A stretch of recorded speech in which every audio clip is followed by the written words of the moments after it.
do. Banana. Let's just get everything up. Do do do do.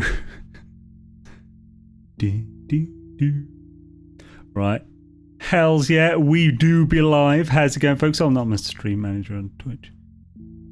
There we go, we be live. How's it going, folks? Welcome to Sunday stream. Today, we're going to be, I'm not sure if this is a weird thing to stream or not. I feel like it kind of is. Ooh. I also called that text save. That should be test save. Ignore that anyway. Today, we're going to be basically trying to do an organization system.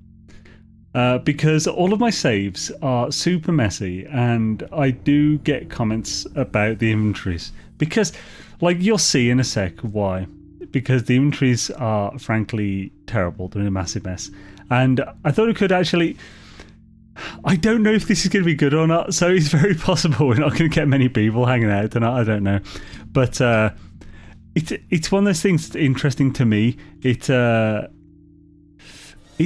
scratches an itch. It's really weird to organise things and stuff. And I want to come up with a good system that kind of has a space for everything. Largely. See, this is what I mean. Look at this. Look at this mess of an inventory. Also, I have so many nibnib buds. We should probably sort that out pretty quickly. And yo, everyone, by the way. Who are you? Oh, yeah. So, yeah, I shave my beard. It feels... It's so weird. Just looking in a mirror at the moment. It's like... I've had a beard for about the last time I shaved was like a year and a half, 2 years ago or something. So my beard was pretty long. And I haven't really seen my face all that much. Looking super swishy, smart and tidy zane a day later. No, but thank you very kindly for the super chat, man. Thank you, dude. That's super kind of you, man. How's the yeah? Yeah, it's weird having... it's weird looking at a shaved face when you say... That's the thing. Right, one thing that really makes me self-conscious. When you've had a beard for so long, because people, including yourself, get used to seeing your face being almost longer because of the beard, and it hides your chin, so you've got no idea of the jawline. When I shave it, because of there's like an illusion of having almost a weak chin, which makes me super insecure about it. But I don't have a weak chin. I have a fairly normal chin. So, like, it's just weird. There's so much stuff there that you can get rid of. 6 upgrades, seriously. I know, right? Yeah. So, yeah, we'll be getting rid of, to be honest, a good half of this anyway, storing the rest. Personally, I'd like to be able to recycle used upgrades to get the resources. So, in one sense, you kind of can, 'cause you can dismantle them. But, yeah, I get what you mean. It'd be good if as well as... It would be awesome if when you dismantled them, as well as getting half the resources back, you also got a few nanites. Like an S-Class one gave you 100 nanites back or something. That'd be really cool. But yeah, thank you very much, Sonlater, man. Very much appreciated, dude. And yo, by the way, to everyone else... we have Pete Stark, Sandy A, Grimy, Power Yapper, Sonlater, of course. We have Golden Gek, Yo-Yo, Elizabeth Meredith, Josh Fowl, awesome see you folks, Angry Sarcasm, that is an interesting name, and the Game Hub. Yo-Yo, how's it going, guys? And Space Weasel, of course, on freaking Twitch. Awesome to see you, man. So yeah, this is horrendous. So like stuff like this, we can just open that. What did that give me? Superconducting fiber. That's just this. So that's just a sales thing. What? I wonder if those give you an item, a trade item, that is related to the system you're in. So this is construction. What system are we in?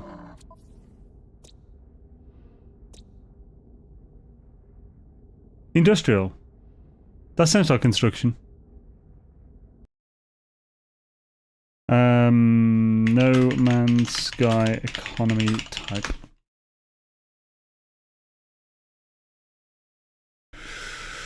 Do.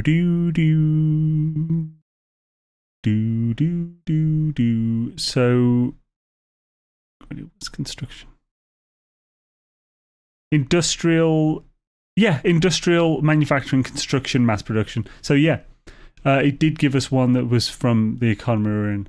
A few things work like that. So if you look on, so all the trade goods you get from derelict freighters, from like the chance of getting a trade good from a thing, it's always related to the system you're in. So like there are some little touches like that. I may have missed some updates. What the fuck is that backpack? Let's have a look. Yeah, that's the Atlas backpack. It's really key. Do the things go up on this? There are a few where like things move, but the wings things don't move on this one. And they've got the Cthulhu helm. Yo, Gek man, I love the dapper look at a rugged letter. Gek calling me sexy is a bit odd, but I appreciate it, man. Thank you, and thank you for the super chat, dude. Electric sim, hello. Oh, I need to sim distance. I don't know if my eyes have just degraded over the years due to computer work, but it's always a little too small with the text from the default for the pop-out chat. And there we go. Hello, please help with any tips at getting organising, RNGing supercharged slots. They're the biggest pain for organisation. So the supercharged slots, that's a really, it's a relatively quick thing to talk about. So a supercharged slot will give you a 25% bonus no matter what. That applies, unlike adjacency bonuses, even to reductive stats. So these stats that you get on any module can be one of three type. They are either additive, multiplicative, or reductive. Now, additive is essentially the context of this is that if it's an additive stat, then it is simply added to the core stat, the progenitor stat.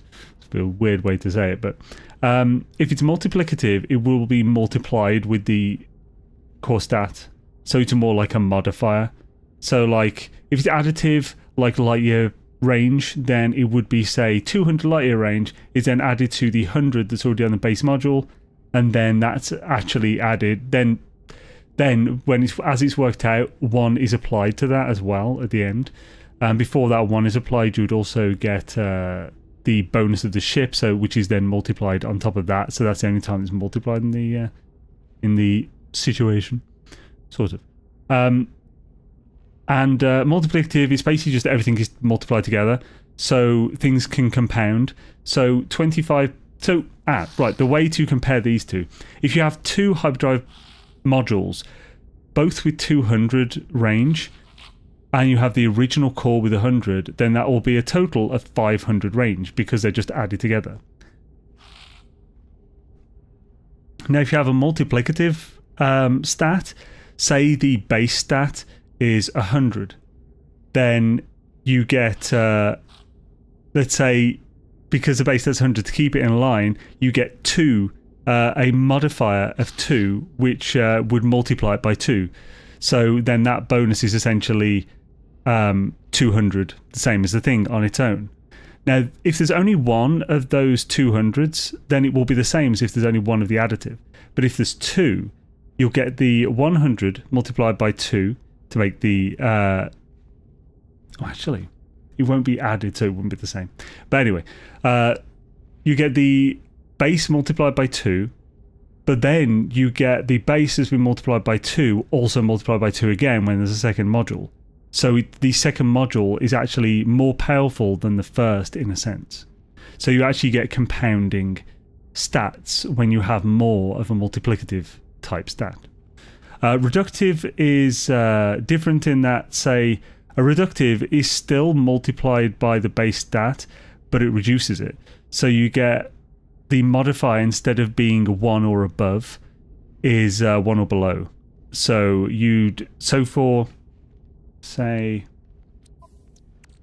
here. So pulse drive fuel efficiency.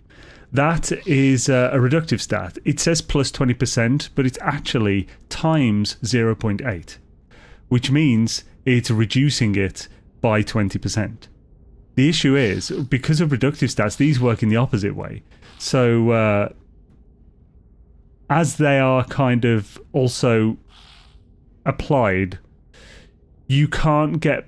You might look at that and think if you get 5 of these modules with plus 20%, then you'll have full fuel efficiency.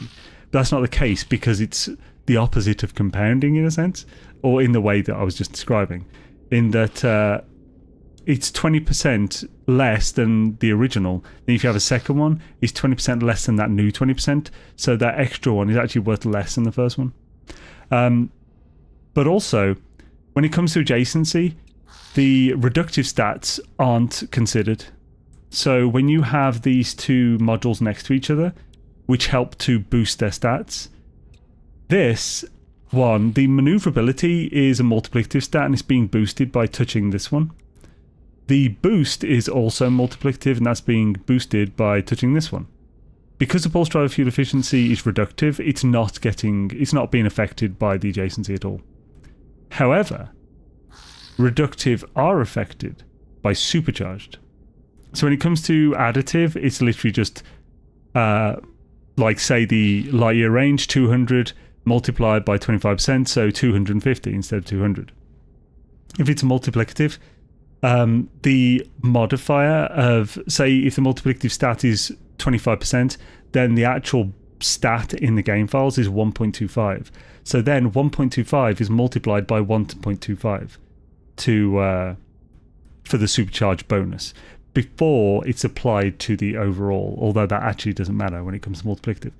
For the reductive, it's and say it was 0.8, it would be 0.8 divided by 1.25. So that's how that works. Can't divide all the way to 0. Yeah, basically, because it's... A good way to explain might be that all of these stats, like the multiplicative and reductive, essentially work on a form of diminishing returns. But it's not diminishing returns, only diminishing returns for a reductive. And it's like an exponential curve, and they go the opposite way. So the multiplicative exponentially gets better, and the reductive exponentially gets worse. If you want clearer, more concise, and well thought out descriptions of how this works, I have 2 videos. Adjacency bonus videos, it's how adjacency works. If you just search on YouTube how adjacency works in No Man's Sky, my video is probably the top. I also have a video on supercharged slots, which is also... both videos have done very well, so they're probably quite high if you search for them. So if you search No Man's Sky supercharged slot Zane's World, it'll definitely come up with. I did about reductive stats sitting on supercharged slots. Yeah. When they did the supercharge, they took the reductive into account, which is real nice. So basically, you can't really work out the layout without someone telling you just how, with them working it out. You need to know the basics of the supercharged slots and adjacency bonuses. Now, you could also do with knowing exactly which stats are which. I will eventually get some videos out on that. They've been a long time in the making, but with the game content getting updated and it being such a complex subject and things constantly being added and stuff, I've just ended up I've got really far, and then an update's come, something's changed, and then I've had to work on that for a bit, and then I've had to start again because there's so much to remember and think about. It's ridiculous, but I do definitely intend to get to that. So you can largely know what they are. So like, if you just think about it in this way, so sprint recovery time, I'm pretty sure sprint recovery time is going to be reductive. I'm really not sure though. It's been too long. But an easier one is just the pulse drive fuel efficiency. Because if you think about it logically, that can't really be a plus 20% because the subject is literally pulse drive fuel efficiency. It's about the fuel. It's about the fuel requirement. And if you increase that by 20%, that's the opposite of what you want. So it's decreasing. It's decreasing the amount of fuel it uses over a 30,000 U period. Well, 30,000 U is just what 0.5% is. So like a base, I think this is a base if I'm remembering correctly. It's been like 2 years. So like I think the base fuel tank on a pulse drive runs at 30,000 U per 0.5%. And then everything works off that. Then, pulse drive fuel efficiency, I can't remember exactly. It's very simple, but it's hard to get your head around it. At least it is for me. When it comes to pulse drive power, that pulse drive power is literally just speed. So it's the speed that you go, basically. And the pulse drive fuel efficiency. So when you're actually working with multiple stats like this, it can be a bitch to work it out. But like 2 years ago, I did a crap ton of testing when I was doing the adjacency guide. And I did work all this out. I've got it written down somewhere, but I don't know even where that is at this point.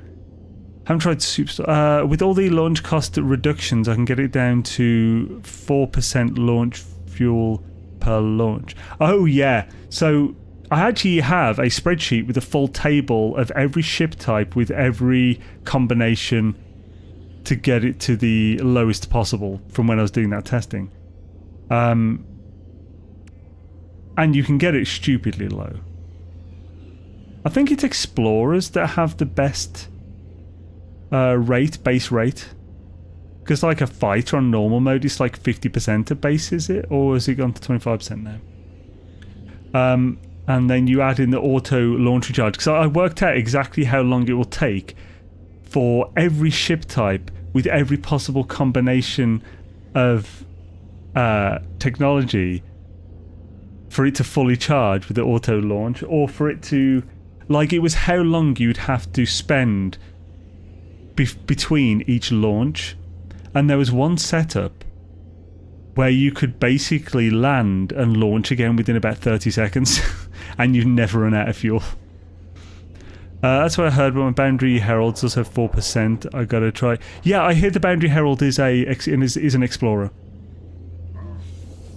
Right, anyway, I got off into a massive ramble then. I hope that actually was at least informative for some people.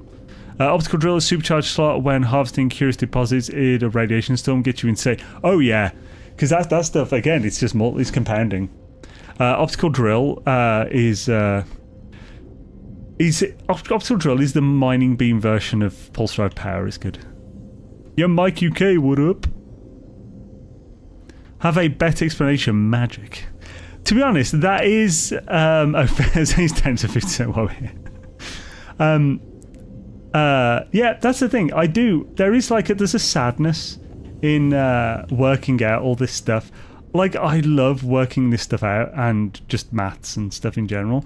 But there's a sadness in that you lose the magic of... but things... I mean, you lose that after you played the game for a bit anyway. But like, when you first play a game, you shouldn't watch my video on adjacency bonuses and stuff when you first start playing No Man's Sky. You should figure things out slowly over time, randomly. You shouldn't be told about that secret race that pops up after a number of hours of gameplay and stuff via certain ways. You should find it randomly when you've hit the requirements. And I think I love that kind. Like, you never get the first playtime back, do you? It's like Elden Ring. Part of why I didn't end up streaming that originally was because I didn't want spoilers and stuff. I just wanted to enjoy it. It's one of the best games I've ever played. And finding these random places as I'm just playing, like, if you don't look up guides of where to find hidden places, in that game, you may never... There's a good chance you'll never find every single thing on your own. And you can play for 800 hours over multiple New Game Pluses and still find a new cave that had... A new cave that had a single hint of its existence the other side of the map if you read this specific thing. And if you didn't, even if you walked past it, you wouldn't know because it's an illusionary wall which perfectly matches the cliffside with no extra things to make you think there's anything there. It's like that kind of thing. I love that kind of thing in like the first playthrough of a game. It's awesome. Oh, so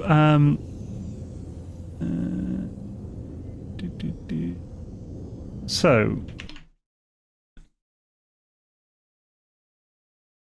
I was about to argue with you about getting anything back from used upgrades, but apparently they have to be installed before you can... Oh, yeah. So, yeah, if you package them, they're worth like 16 nanites. It's not worth it. You should just destroy them for the materials at that point when they're actually installed, yeah. I didn't know that, but still have salt refractors in main save. Hells, yeah, my goodness. Salt refractors and magnetic resonators. Was it magnetic resonators or was it something else? They were green, and back in the day, like, maybe, was it Atlas Rise or was it Pathfinder? In one of them, you built those. Those were the highest... Those were the most worthwhile craftable thing to sell for units. Age saying, Age, I'm afraid I have to increase the font size now too. No! Please help with any tips on organising, oranging. Oh, yeah, so yeah, we can't do that. Some updated materials, cobalt mirrors, etc. In my freight inventory. Yeah, I've actually got an Atlas Stone on this save still. Which reminds me of the old Windows defragger. I had to get this little box here to represent the files. It would move around. I may have missed updates. Right, cool. I'm mostly caught up. I think NMS is a very good game for figuring stuff out yourself. I wonder if the dev teams designed this to help kids and grown-ups to develop their critical thinking skills. I wonder. I doubt that was the intention, personally. But... like, I doubt the intention was for like a learning thing. I expect they like this kind of thing themselves as well. And they're just like, this is the kind of game they like. I think it's just that simple, probably. Oh, dang it. I've got so many of these. Should definitely open these as well. Oh, more. Any more? Not in here, at least. I'll probably have some in the storage, actually. Yep. I've more than thought. I did do a lot of testing for these, and I think I was keeping them to do more testing. But I think I've done all the testing I need with these. Like, I don't need to test drop rates, because I have the drop rates that I extracted from the reward files. Yeah. Right, let's sell a few things. Let's go to the station. What I was trying to do originally, I think, in here, was find my storage. Because as you can see, oh, actually, I think I might know where they are. Let's see if we can find it. So we go up here. Oh, by the way, this is my launch day save. This freighter is the one I spent 2 weeks obtaining in 2017. It's the reason I built the original stasis device guide, not the mega guide, the one before it for Atlas Rises. And that Aquarius update ruined it. This is not the freighter model of my freighter. It doesn't look terrible, but it's not the freighter. Now, everything else about the freighter is the same. All my tech slots and stuff are there, the base is there. It just changed the model. I've also lost all of my frigates pretty much as well. Most of my frigates are gone. I've got like 4 left or something. Which sucks, but it is what it is. Yo, Maverick, what up? Oh, it's not up here. I was looking for a door. You could save it at the model zone. I was considering that, but I don't like save editing unless I really have to. Because save editing, every time you edit a save, it carries a risk. Now, I don't... It might be up here. Okay, that is the way to get out. Okay, it's not this. This is my orbital materializer as well as my loot room. That actually still kind of works. So the game's changed a lot since I built this base, hence why certain things are a bit off. Now, is the original part of the base still out there? Let's have a look.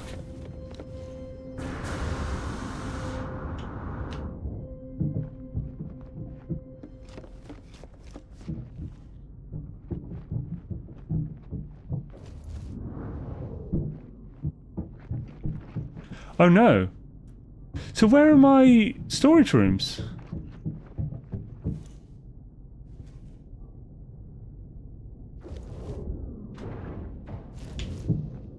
And how do I get up to this? I can just kind of see down inside. What is that? I toggle power. Why is there a floating switch? What happens if I toggle that? Seeing the anomaly from here is pretty cool. Not sure what that does.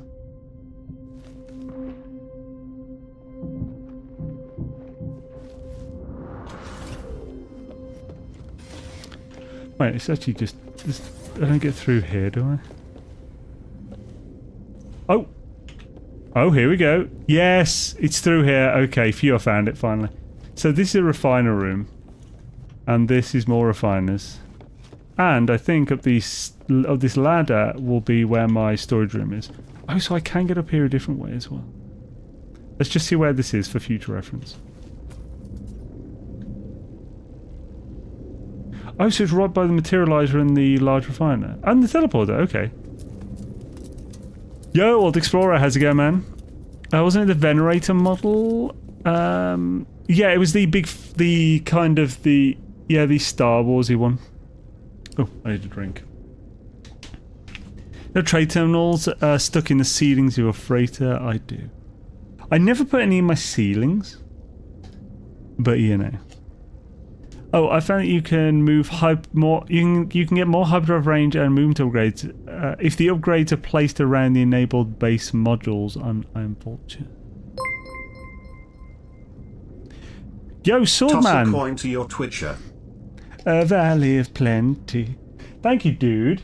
Very much appreciate it. I hope you're having a frigging swish-tastic Sunday. Now, I'm curious about what you mean by... So, if you found that you can... I found that you can move more... You can get more hyperdrive range and movement if the upgrades are placed around the enabled base modules. So what do you mean by the enabled base modules? The base tech? I don't understand what you mean. Because if you just mean placing them around the... Placing them around like the main core hyperdrive, that's not going to be the case. Because the main core hyperdrive, first of all, it's because we're working on additive here, additive stats, you're not going to get the thing that you want to get the most bonuses from being touched are the ones with the highest hyperdrive range, because they're additive. When it's multiplicative, it actually doesn't matter. As long as the stat is on there, then just the more to the stats collectively over those modules, the better. The hyperdrive range, though, also, this is a lesser strength module, which means this hyperdrive module can give this one that is touching here a lesser strength bonus. As is additive, that means a 5% bonus. However, this hyperdrive module, which is base stat is only 100 light years, cannot gain a bonus from this touching it. Because this is a greater module which can only receive a bonus from a lesser. Graters can give each other bonuses, but they can only receive from a lesser, not give. Now, if it's an interceptor, then that's actually a different hyperdrive altogether. That hyperdrive main module in the intercept has 600 light years, so that is the one that you should do the most, but I think it might still be lesser. That's weird news. Oh, that's weird news 0. I'll have to check my old save to see if that happened to mine. Oh, so oh yeah, for having in the ceilings. Thank you again, Swordman. Very much appreciated, dude. Hope you're having a swift Sunday.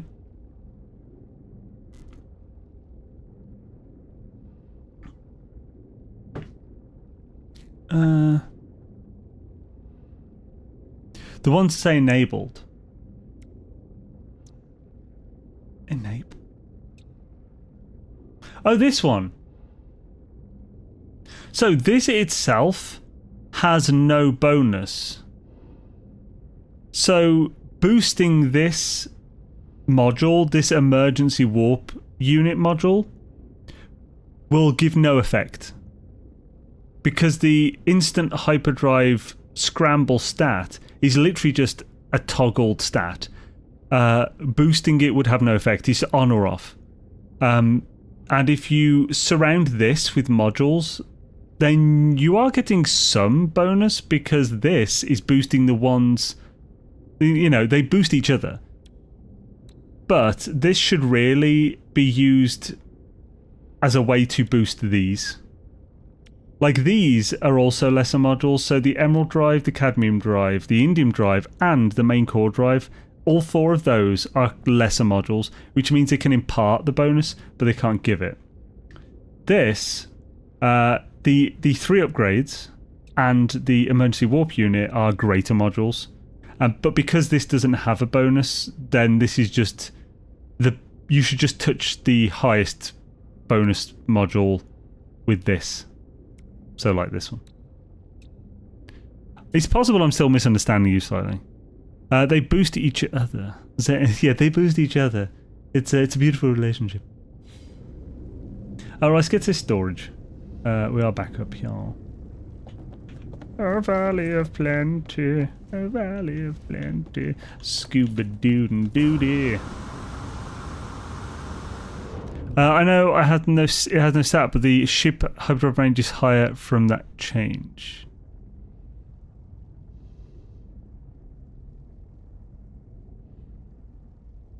From what change? If you're stating what I think, I need to know exactly. Like, I need to know the exact setup that causes this to be able to work out what's happening.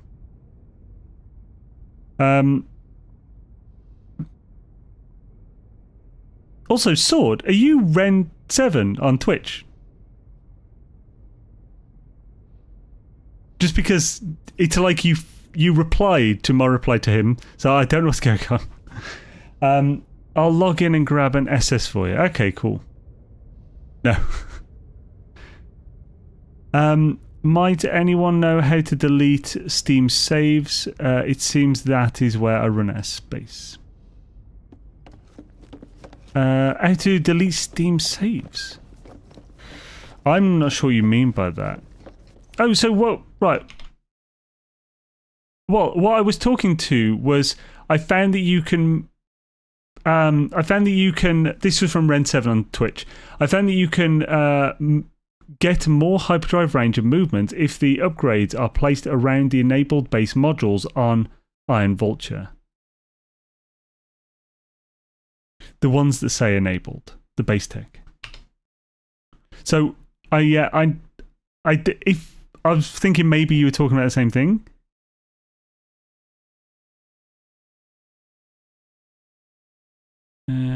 Doing great, getting ready to go to eat for my 24th anniversary. Hells yeah, dude, that's awesome. Happy 24th, dude. Okay, no, okay, cool. But hells yeah, dude, that's freaking awesome. 24 years is great, dude. See, those 2 modules Mr. Sword and Mrs. Sword boost each other. Right, here's where my storage is. So I originally built this up here so that they would hopefully not interfere with my with having too many things built, so the loading, because I didn't need to ever come to these other than rarely. He's saying you're probably super busy at the moment, but I was wondering if there was a way to download the track you used in your patch note video. It was called Montel, but it's been delisted from Storyblock site since you linked before. So I lost the downloaded track I had of that. I've actually been trying to find it recently for the current patch notes videos, but I don't have it anymore. And because I couldn't find it on Storyblocks as well, I have no idea where to get it from. So unfortunately, I can't help there. I'm guessing it was you who mentioned it in the Discord. It's a really good track. It's super chill, isn't it? I mean, technically, I still have the license to use it because when I downloaded it from Storyblocks, you know, there's a whole license where you basically get to use it on YouTube in perpetuity, because I downloaded it when I was paying, essentially. Is it better to put the base tech in the supercharge or the upgrades? Right. Almost always base tech, but not always. So, in the case of the hyperdrive, do not put this in the supercharge slot, because the hyperdrive only has like a few stats, and one of the main stats you want from it is light year range. And because the main hyperdrive unit has a light year range of 100, don't put that, because it's a really low light year range and you'll just increase it by 25 light years. But if you put this, then you actually, so this is 325 light years. If I take that out, then it's 258. So we're getting a lot more than 25 bonus by putting that in there. Now, I'm trying to think, is there another one? So like the example of the pulse drive, which is, where is the normal pulse drive? Is that it? Yeah, pulse engine, here we go. So the pulse engine and the sublight amplifier are two of the best ones in my opinion to put in supercharged slots, because these two modules are the only ones that have the pulse drive power stat. And that is by far the best stat, especially on the pulse engine. And I think on a ship, because this will save you time. So the pulse drive power stat is the speed that you travel at during pulse. It's also multiplicative and cumulative. Now the pulse engine, this does have the core stat of that, and it is boosted by a supercharged slot. So by putting this in a supercharged slot, not only are you supercharging pulse drive power, which is you can only get through these two modules. This one only has pulse drive power, so that's the only one you're boosting. But because this core module has pulse drive power as well as fuel efficiency, it has boost, probably, I can't remember the exact stats, and potentially two types of maneuverability. There are two types of maneuverability, by the way. There's boost maneuverability and base maneuverability. And they control the stats of maneuverability at normal and during boost. They are separate to a degree. They are interlinked in some ways. The one that you see in game, like their maneuverability, that is boost maneuverability. This module probably, I think, also has normal maneuverability. You just can't see it.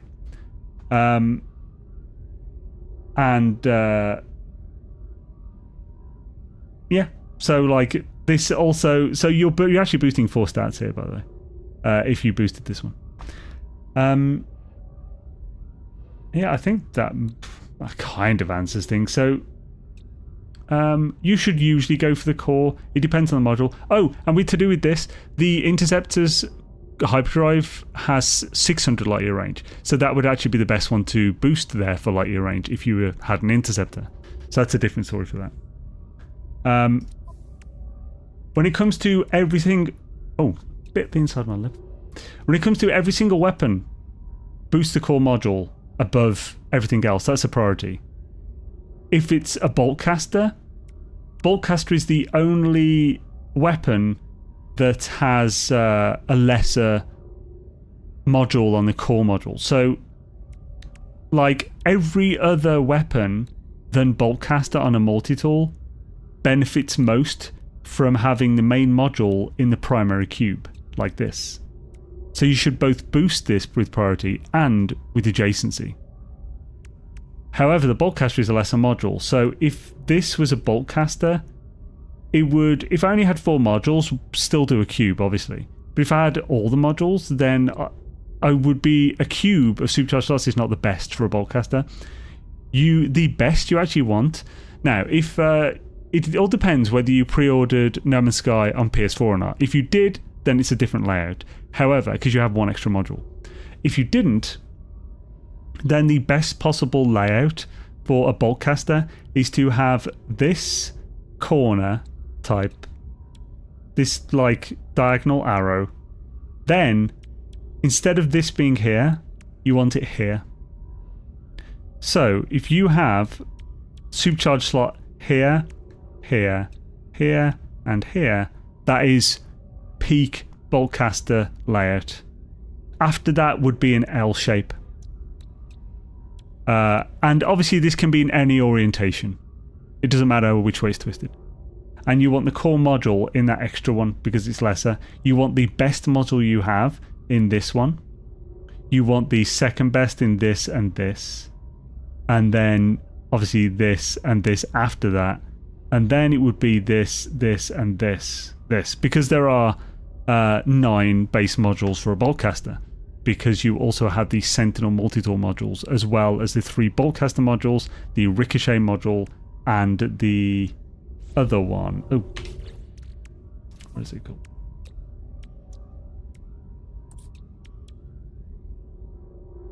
How do you see the module? Barrel Ionizer. There we go. Whew. Okay, not sure if it's the same thing you were talking about with the Twitch guy, but I still sent a layout for using. I use for max range. Okay, I'll have a quick look just in case that just come. I have base hyperdrive plus indium top each next. Best 2 mods in the middle, last mod plus enabled below. Oh, that sounds fine. Yeah, I must have just misunderstood what you're on about. Let's have a look at swords. Well, I'll bring it up on screen actually and see why not. We can dissect it. Do climb to your Twitcher, oh valley of plenty. And I'm covering the friggin' actual part. Right, yeah, there we go. So this is Sword's main one. So this being here doesn't actually do anything. I think Sword knows this. He's just put it there because there's a gap to fill. Although the Atlas bobblehead does give, is it 50 light years that this gives? By the way, Sword, have a friggin' awesome time at your 24th anniversary date, man. I hope it goes awesomely. There we go. I can see everything again now. Box of 6 upgrades. Thin clouds have very little space. Right, so now let's have a look. Yeah, this is peak. This is what you want. So none of these are supercharged because you don't need to supercharge this. He's actually supercharged 3 of his weapons here and that. Now I'm assuming because that is the main pulse drive, and because of that sword, you could increase this. You could improve this with 1 single move, and that is to switch these 2. Because that's a lesser module, whereas every single other one is greater, which means that because that's a lesser module, it's only giving the sublight amplifier in the middle. It's only giving that a 3% instead of 4% bonus. So instead of this getting 16% from all 4 of these touching, if this was there, it's only getting a 15%. It's a very minor change. It doesn't actually super matter, but that's just a 1 improvement you could do on this. This is perfect, assuming that this S-Class module is the highest light year range, and these 2 are, it doesn't matter, as these 2 are just the second highest and third highest. These are of equal gain. in where they're placed. This central one, yeah, this is getting a... Oh, actually... Yeah, because you're giving 2 instead of 1. So, essentially, this one is the highest light year range module. This is getting a 6%, 6%, 5%, 5% bonus. So it's getting quite a nice bonus from the center. That's the best spot. The second best would be this and this, because here it's getting both a greater bonus from this and a lesser from this. This is getting greater bonus from this and a lesser from this. This is the emergency warp unit, which does not need a main bonus itself. It doesn't matter, but it does give a greater bonus. So having this give a greater bonus to 2 of these modules is perfect. This... I'm trying to think. So this does have a hyperdrive stat and can gain a bonus from this, because this is also a lesser bonus. So it can gain a lesser bonus from this. But there's no real way to have... So yeah, essentially, what the only other option you could go with here is to try and give this main module a better bonus. So having these two touching it. But if you move this to here to enable that, then you would be replacing the lesser bonus it gives this, which is probably 3 times better than this. You'd be replacing that with just a lesser bonus to this, which is lesser. So it's pointless. This is the best layout, yes. They're all 320. Dude, nice. Okay, yeah. So if they're all 320, it doesn't matter which of these is which, but having those 3 upgrades there, it's the way to go. But if yours aren't all the peak ultimate module, then the center one is where you want the highest. These 2, it doesn't matter which one of them is in which, just as long as both of them are in these 2 slots. You then, as Sword has done, want the emergency warp core here, so it's touching these 2. Because that touching these 2 is greater than that touching this, even if this is the highest module it can be and this is the lowest. So, still better. And then you want the lessers. You want to focus on this one because it's the highest module, in theory. And then other than these 2 being together, so you're giving that extra little bonus to the main core module, and this being here, this one could be here, there, or there, and it would be the same. Doesn't actually matter. But obviously it looks way neater and cuter in a cube. So, yeah, cool. It was cool to have an example of that. Nice one, Sword. And yeah, it's perfect. Right. Doodly-doo. What hyperdrive light range have you got on this solar? 1823.7, nice. Right, cool. Let's switch back to the GAM. Get everything back. Doodly-doo. Lord, my throat is already giving up today. I'm talking non-stop about frickin' stats.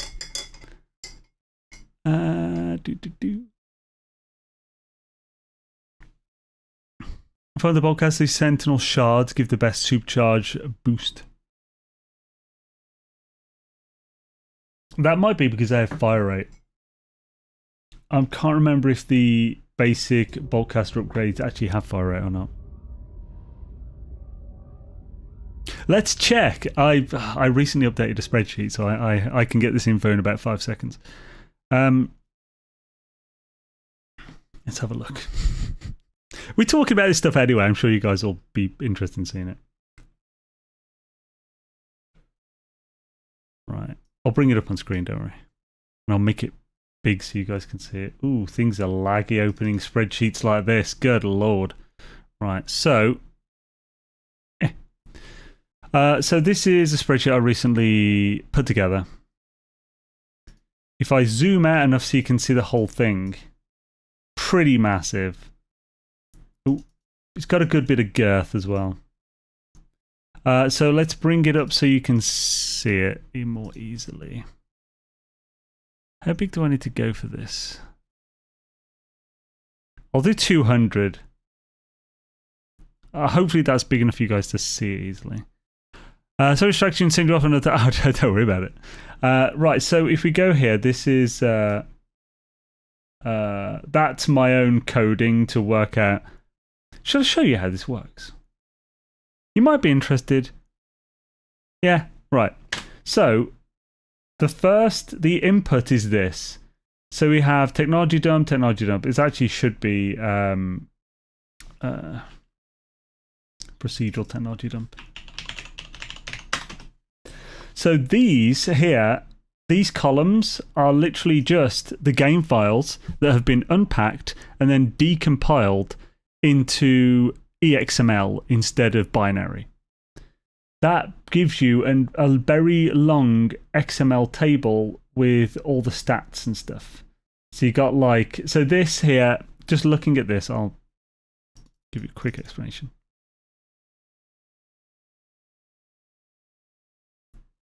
So this first entry here, this is ID protect. Pardon me. ID protect is actually the hazard protection. So this is the hazard protection technology. It's the first technology in the thing. Protect, so this has lots of different entries. So here, this property ID is obviously telling us the ID of the thing is protect. It doesn't have a value for group. Then its name is protect name, and then name lowercase is protect name L. The same as with name and name lower, subtitle and description, so protect subtitle, protect description, these are all found. These are all references for the language files. Now, the reason they have language file references and not just text that you would see in game is because the game has many different languages. So it will look up the correct text from the correct language using this. So if we take the name lowercase for protect name L, I'll just actually, was it not letting me? There we go. That's weird. There's a bit off with the. So if I just copy that specific entry, and then we go to here, which is where I've imported all the language files for English. So all of this is every bit of text in the game. As you can see, there's quite a lot. Where's the end? There's almost 100,000 lines. Now, if we click on this, which is the first column, are those IDs.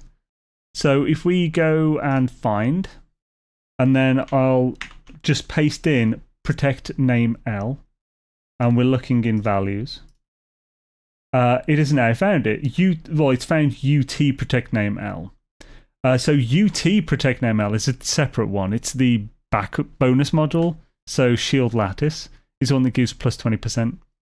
So if we click again to actually find the one that here we go. Protect name L has a protection, and that's what that gives. And then protect name, which is just the normal uppercase one, is full uppercase, has a protection. I'm not sure why they actually need to do that, but I suppose there might be some differences they can't just do with like using a function that just capitalizes the first letter of each word. And then it also has the protect subtitle after, exosuit environments shielding, then the description.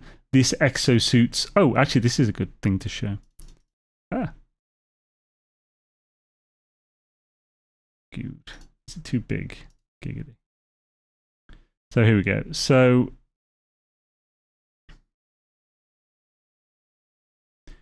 right, so here increases the base capacity of the commodity. Wait a minute, I saw a different one earlier. Oh, this has a protection upgrade, that's why. Here we go, right. The exosuit's catalyst has a protection. System continually monitors and stabilizes a user's environment. Now, these things like catalyst, these are variables of sorts. This one it's a less of a variable. So this catalyst with these arrow brackets means that it is essentially enclosing the hazard protection letters in, if you do code, like it's basically span of sorts. So this will basically just allow hazard protection to display differently. So if we go in game, you can probably see this. Exosuit. So if we go onto hazard protection,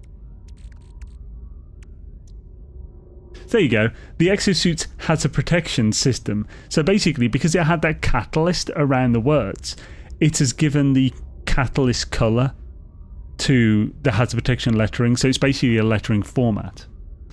Now, another thing that happens in these, I'll only show this one more for that, is if you say go to, let's see, what? So go to subtitle, actually. Subtitle's the best one. Subtitle for an upgrade. So if I put find S class, look for another one.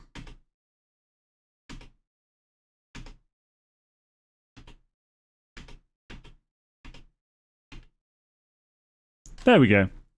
So here it says C class, B class, A class, S class, and in that node it has %, name, %. That is a variable. So when this is displayed in game, that %name will actually be replaced with the name of the module.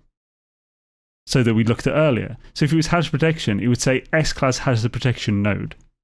So it's that kind of thing. I thought you might find that interesting. This thread is now a stat thread. Hails yeah. I actually can't see. There we go. I can see Jagger now. S class is a high model. 320. Diddly do. Let's bring up all the. There we go. Okay, cool. Right, so let's actually stop being squirreled. Oh, also, I was going to quickly show. I think quickly. I'm going to quickly show this work. So essentially, yeah. So we have all this. This is the entry. We have the ID, name, name lower, subtitle, description. Then we also have the color. This is done in RGBA, and it's in a decimal format. It actually took me ages to realize what this is. You essentially just multiply this by 255, and it it gives you the thing, the color. It's so annoyed when I finally worked that out. It's like, really? Is that simple? So charge amount 80. So that charge amount 80 basically means that when you recharge it, the base level to charge to is 80. So if you have like the substances you use to charge will have a charge amount. They'll have a charge value or charge strength or something. So if it's like 1, if it's charge strength of 1, then you'll need 80 of that item to fill this. That kind of thing. So when you have like, if you're charging a refiner with carbon, it takes 80 carbon. Condensed carbon has a charge value of 3 and not 1. So you actually only need 27. It's actually 26.66 rounded up. This hazard protection can be charged with Catalyst 1, Catalyst 2, and Power Cell. So that is sodium, sodium nitrate, ion battery. Those are the IDs for those things. We don't need to go through the rest of it. So, like, the value is 10, but it doesn't really matter. And this is like, then you have the cost to build it, which is ferrite dust, and you need 100 to build it, which means if you can dismantle it or repair it, it will give you 50 back or cost you 50. Now you have the stat bonuses. So this has suit protection, and this is a bonus of 1. Suit protection is basically just, this is the core stats, essentially. So it's setting the standard as 1. Same for suit damage reduction radiation, suit damage reduction toxic, cold, heat, stamina recovery. All of those stats are on the base hazard protection. You can't see them, but they are effectively there. Are these vanilla values or have you edited them? These are vanilla values. These aren't edited. So then this spreadsheet of mine first marks the start of a new entry and numbers them. So if we look up here, this is the first entry from this gctechnology.xml. Then we scroll down here. This is the end of the entry. This is start of the next one. UT protect, assured lattice. And it goes on. I've got a few stats up here, I think. So yeah, the number of entries in the technology dump is 365. So there are 365 blueprinted technologies, essentially. The dump scope is 50,000. Dump scope is essentially how much of this, how many rows I've taken into account for all of these formulas. That I've done it like that so that I know that, like, if this increases to take up more than 50,000 rows, I need to update everything. Reference scope 500 because that will make sure that there's 365 entries at the moment. If the number of entries surpasses reference scope, I need to update. And then entry marker is basically this, the marker of the start of a new entry. This here essentially goes through everything with a. So I'm matching. I'm not going to explain Excel formulas because we'll just spend an hour on it. Essentially, I use the ID marks here to work out the beginning and end of each entry, and then I make up the reference to point to in this sheet here. So this here is the first reference, and it is pointing. It is saying that this first reference, so all the details on the hazard protection can be found between cells A6 and A155 in the dump sheet, which is this sheet. So then, in this one, actually, we'll get to this one. So in this one, because this actually this is a procedural technology, so it takes you from this one. Actually, yeah, let's go to this and just keep it simple. Oh, what? Magnification, 200%. There we go. So this one here, I brought in the reference, so I just basically took a snapshot of all those cells. And then in here, I use this as the basis for an index match. I then, using this formula up here, I use this reference as an indirect reference in Excel to search through that entry to then also use a search term, so ID. I then have an offset in case that search term doesn't bring me to the correct row. Maybe it's the one above it. So then the offset would be 1, which would then correct for that. Then the text after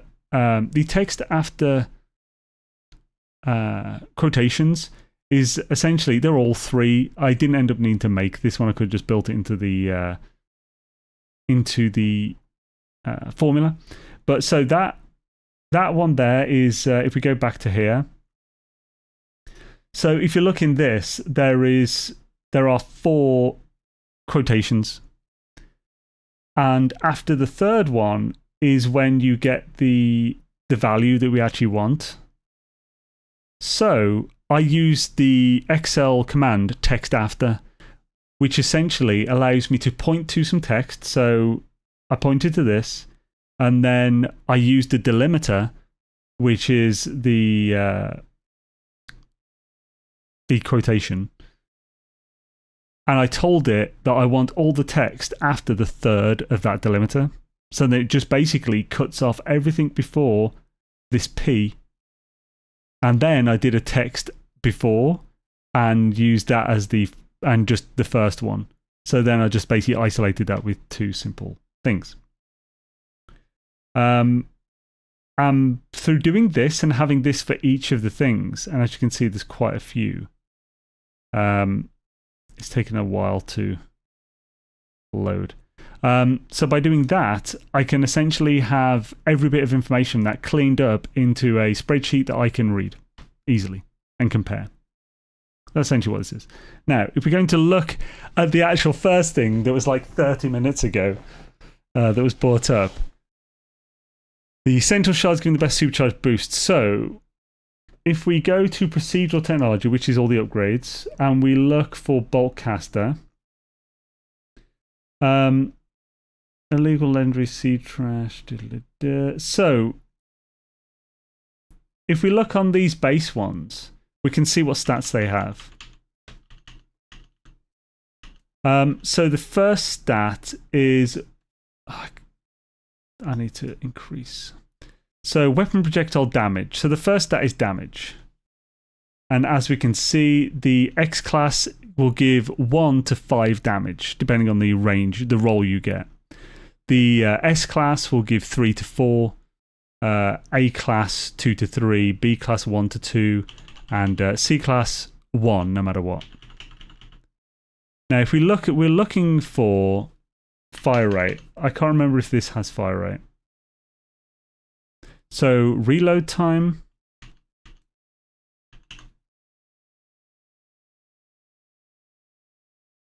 Clip size.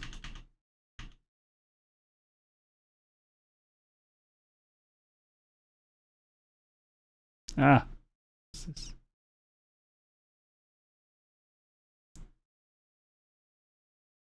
Rate. So weapon projectile rate is probably fire rate. Burst cap.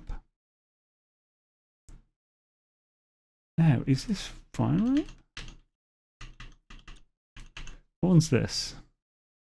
There's a lot of potential stats. This is burst fire delay. Yeah, burst cooldown. Okay, that's the last stat. So, this does have fire rate. However, because there's so many more stats that this can have. So, damage. So, 1, 2, 3, 4, 5, 6. So, this can have a possible 6 stats. Except it can actually only have like up to 4. So, if we go here, yeah, the max amount of stats one of these modules can have is 4, but the 6 potential stats that it chooses from. Now, if we go to the Sentinel one you're on about, that can only have 3 or 4, which means it always has fire rate. And that might be why it appears to be better. Sentinel gun, here we go.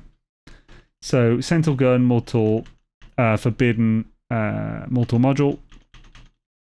So this has projectile damage. So there's damage, reload time, fire rate. So yeah, because it only has 3 potential modules, and although it has 2 to 4 stats, that's an odd one. Really? So 1, 2, 3. It only has 3 stats, but it can have 2 to 4 stats. That's weird. But anyway, because of that, it will always have fire rate. So you might find it's just depending on the stat. So I think if the S or X class Boltcaster upgrades you had all had fire rate, they would be better because they have 1 extra stat. So they would be most likely better. It does depend on the stat itself. But yeah. Right. Okay, we eventually covered that. Fucking hell. So yeah, like here you go, the number of stat stuff. By the way, this curve, this is the like max's rare and stuff. I've actually covered all this in a video before. I displayed this max's rare, max's super rare, max uncommon, stuff like that. I actually showed them as curves because these are all reference mathematical curves. And yeah, now my brain, sorry. So essentially you can actually visualize them, and you can actually see what your chances are to get like the perfect stat and stuff like that compared to other modules. Right, anyway, holy crap. Now I've bored the crap out of most people.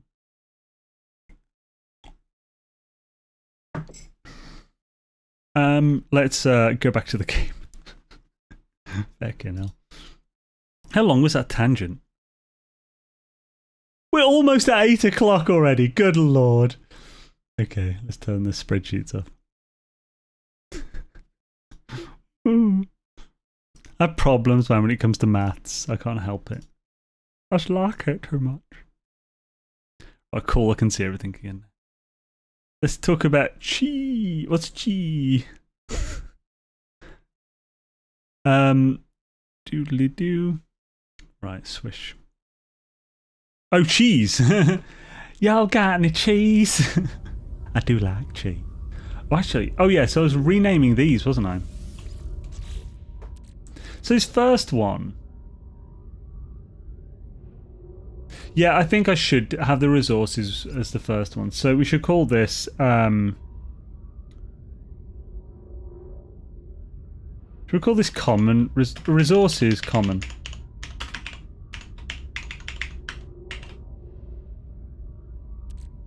So I think we should have 2 for resources.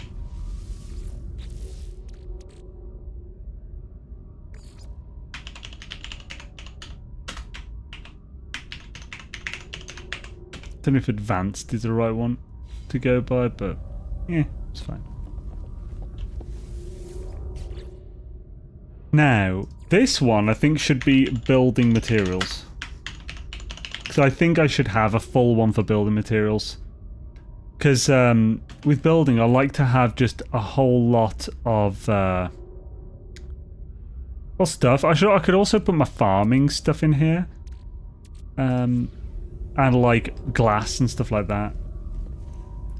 Now I think we should actually start with these 3. I can also sell a few things. So I was thinking I need to go to the space station, but we can just go to a trade terminal. Do I have a trade terminal up here actually? No, I don't. If you actually look down here, I've got a pill light on the floor. So like here where the blue is. Now there's actually a reason for that. So previously, you could build these on a freighter, but they wouldn't be powered. And because you couldn't have wires on a freighter at that time and stuff, I figured out with like pill lights. Actually, was it me or Dark Lord? Or both? Might have been Dark Lord. This is so long ago now. Basically, pill lights are conductive. So not only will they get power from something that has power conductively through them, like the freighter rooms, which is why you shouldn't need wires, but they'll also emit the conductivity. So by placing a pill light that can be powered next to the power outlet of something else, you essentially don't require a wire. So that's how these are powered. And then I think they conductively were powered. The other ones next to it were powered as well because they were snapped together. That's why that's like that. Shabba, come on. Put my build materials in hauler, Bob the Builder. They'll just call him in to get started. Oh, that's cool, yeah. I kind of like having everything on a freighter because I just call my freighter in then as well. Because then I've got everything in storage. Just like anything at all. Where's the... There it is. Are these... the cross-save feature is a fail big time since only certain people get to use it. I don't think that really makes it a fail. It's in beta. So it's like... It's not like they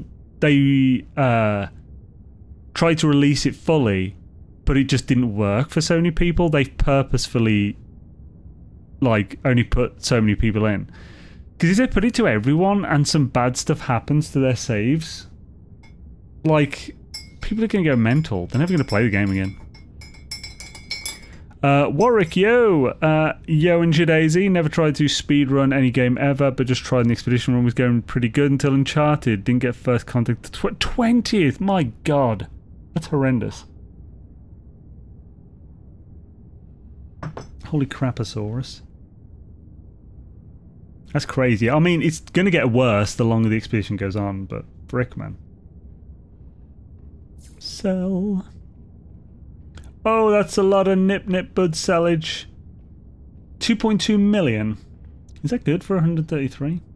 Yeah, I'll sell it anyway. Don't need none of them nip-nips. I've got 802 million on this save. The thing I'm the most proud of in this save, 710,000 nanites. All legitimately gained. We can sell this, I think. So-called circuitry. Actually, has a Starship subcomponent. I should actually keep those. So these can actually be useful in missions, because there's some missions that ask for scrap, especially from autophage. Or autophagy. It's definitely autophage. Autophagy is where you sell. Spelt the same, but it's so different. It's still beta, increased status. It's full at its current state. Still 2 hours, 25 minutes real world first attempt. Dude, that's not bad, man. My first attempt took like 3 or 4 hours or something. I was working stuff out.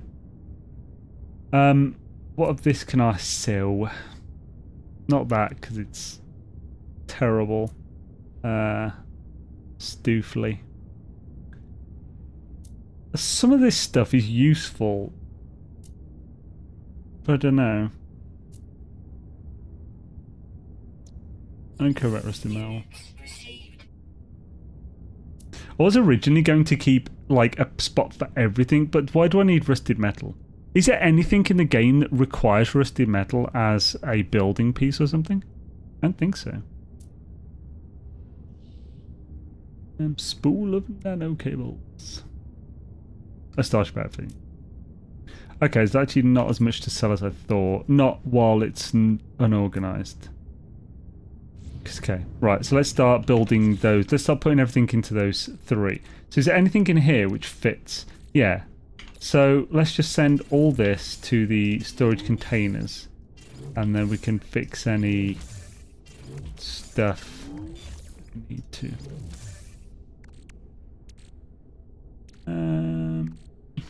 That's a substance. So is this.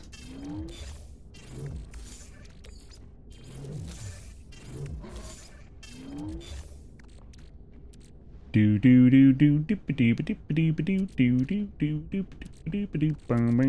and these. Do I keep Hadal cores for anything? I think there is something that requires Hadal cores, so I may as well keep a stack. Oh, these are products as well as not just basic substances. Although I called it resources, not substances.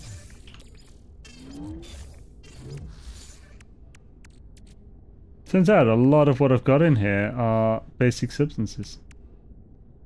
And stoof.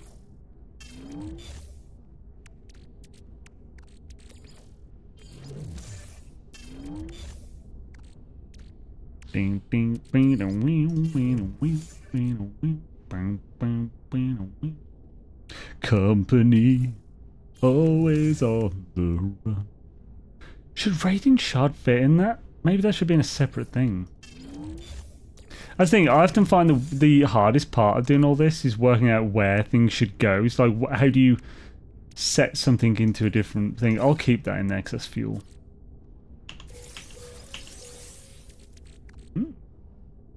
X-Class Hyperdrive, eh? Let's see what it is. 50! Ew! Now we can send that to our ship. Probably should have kept that for rolling or something later. Rolling on the wheel. Get up. Me. One big thing I have issue with space are these pre-packaged things from when they switched the inventories. I still haven't sorted that on almost any of my saves. Autophage will ask for it for some missions, yeah. Rusty metal, some of the autophage quests. No! Oh, that was for rusty metal. No! I'll have to keep that then next time. I'll have to make a space for it. So, is there anything in this inventory? Yes, radon. A sulfurine? Not radon. What the schnelladoodles, bruh?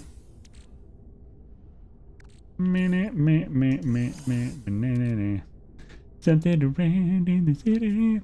Working for the man who ran out and day. Oh, I've just filled this up now with horrendousness. So, I'd already started organising this, as you can tell. However, I decided that this should be in the building. So if we... So if we start moving these... Oh, no!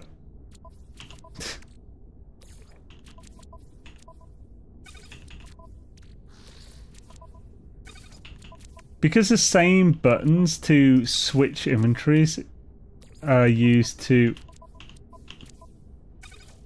like make new items and craft and stuff. It's a bit of a pain to get into the thing sometimes.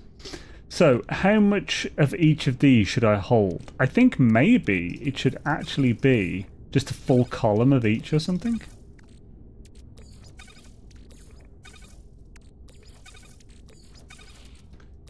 So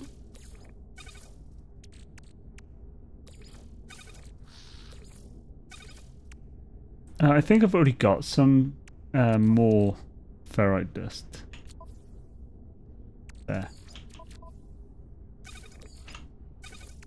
So, having this here, then we can work out what else we would regularly need for building and have extra things here. I'm not sure I need... Do I need more than one stack of, like this, pure ferrite and stuff? Let's have you ask for submissions. And should I still have a spot for normal ferrite dust and stuff here to keep things neat?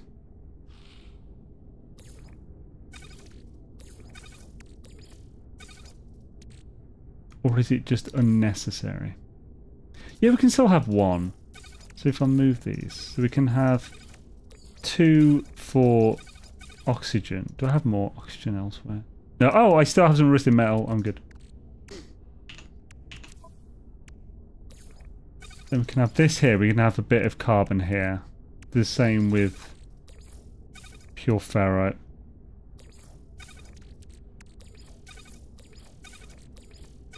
I'm not sure I need this much magnetized. Magnetized. Then we can have the sodium nitrate. I'm not sure I'll ever need more than like one of each of these. And what would come after those two? I suppose could cut dihydrogen, deuterium, tritium.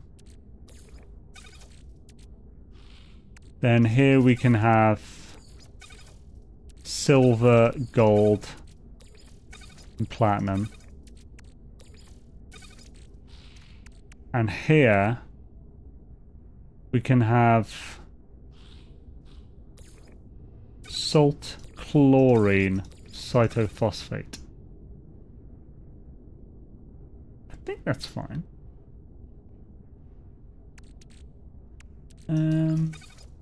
May as well just keep these as they are here. Like we got chromatic metal, 2 slots, then all the stellar metals. Although we're probably getting a new one soon, so I'll have to move that again. That should be in this one. Wait a minute. That put it in this empty space, even though there was already some in there here. What the hell, game? I thought you weren't supposed to do that anymore. That's some bullshit. Reinstalling those package techs bumps the R&D counter when min-maxing.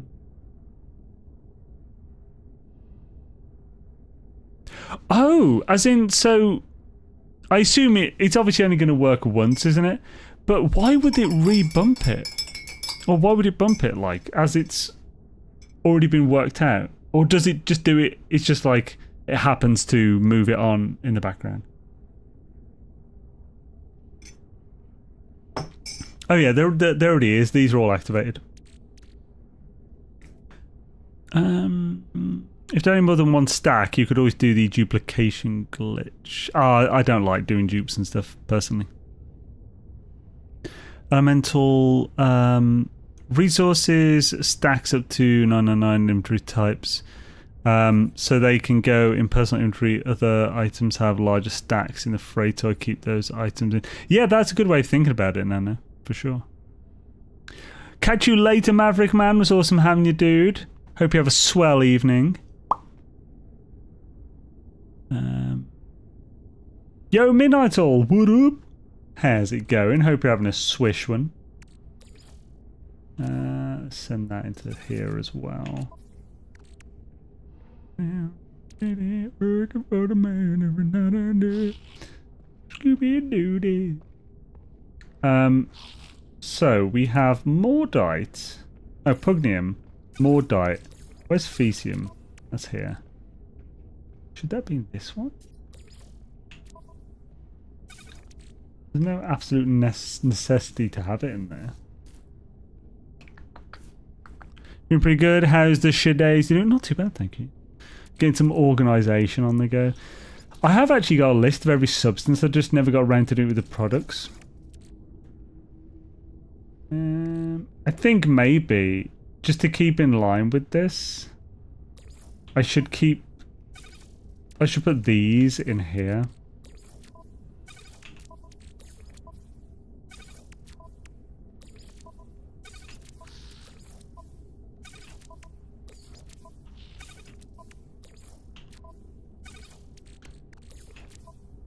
So there are more than, yeah, there's more than we got here. So if we do the thing with its respective biomaterial.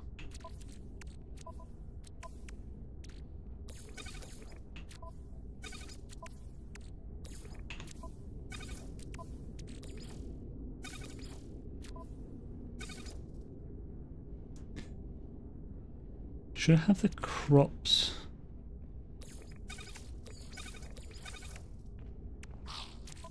Just for neatness? Yeah, I kind of like that.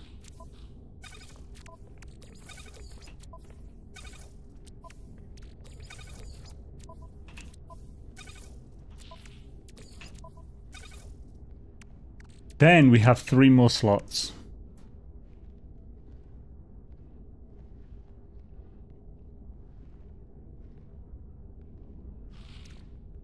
This will be wrecked though if they do put. Oh, that's not going to be till World 2, so it doesn't actually matter. Where's your pirate freighter? Storage simulator, hails, yeah. Food and nutrient processor, no. I mean, yeah, we'll probably get to food in the nutrient processor. I don't know how much I'd want to put in there though, because you can't fit every single type of food in there. I do have one for food currently in here, I think, but I don't actually. Yeah, ingredients. But I mean, obviously it's this stuff. So this will be in building. So this one. So I guess, should I move these over to the right? I certainly don't need more than one thing of albumin pearls. This is a currency as well, so this will be in a completely separate place. So we've put like these.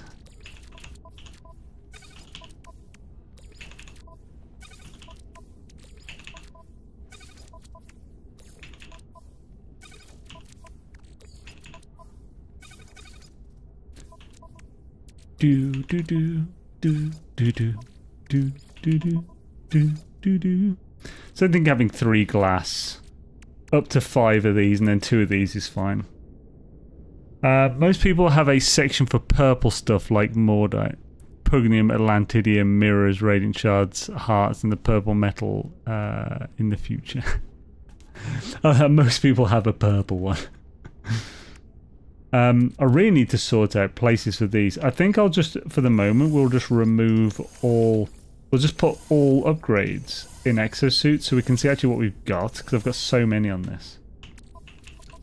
Any more in this? No. This is relatively neat. This is like, this will be the currency one as well. Currently named crops though for some weird reason. So yeah, we will have this as a currency because I like having every map and stuff, a place for that. I wouldn't mind having 2 slots for each of those, but I don't know if that's excessive. Obviously having a bunch for this, so we can actually Oh, I am missing. So there is a slot for another one. So 7 types of maps. That's an awkward number. So we should leave that how it is. These are all augments, of course. I don't need more than 1 for most augments, but having more than 1 slot for like ship ones like these, that's not a bad idea. Same with multi-tool.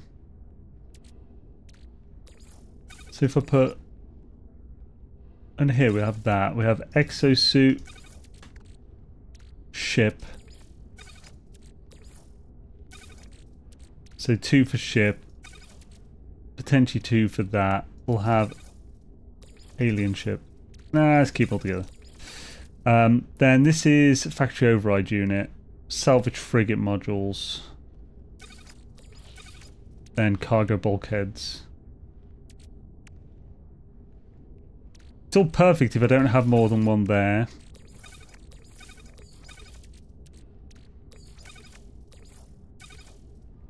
Just because that's separated, because this isn't the slot augment. Although nor is that. So maybe I should do that. Having that extra one hanging down there's a bit annoying. So I don't think I'll ever have like more than 60 extra cargo bulkheads. One of the purple thing in the page of purple things, hell no. Which is pirate freighter. So yeah, I actually don't have a pirate freighter. I might get one though now, considering I've lost the look of the old one. And because when they updated hyperdrive range, this, because it was the old one, it's only got the old maximum hyperdrive range bonus.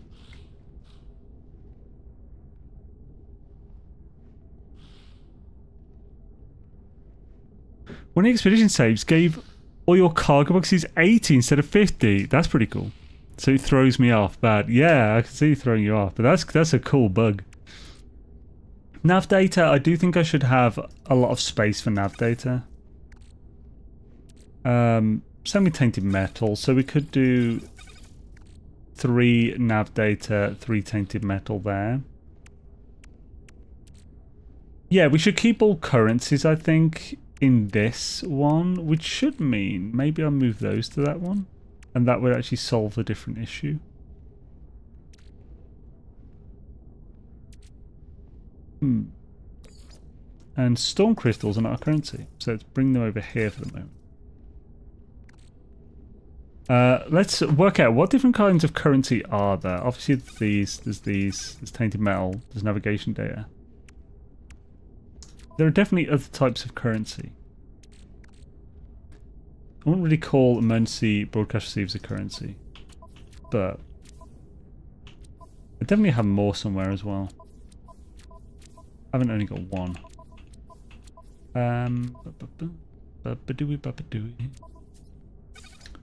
But let's put that with that for the moment. Oh yeah, so with this I could then have 2 for multi-tool, 2 for ship. So that's neat.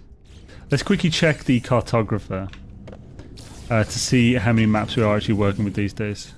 For some reason one of my expedition saves gave all my cargo boxes 8. Oh yeah, sorry. Space Weasel is okay. We all have skill issues sometimes. Oh, no, that's brutal. It's like a complisalt. Right, so where's the current space station there? Shidaisy.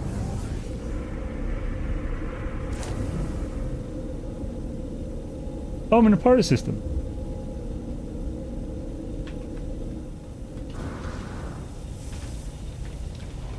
Oh, wait, which means there's no cartographer here, isn't there?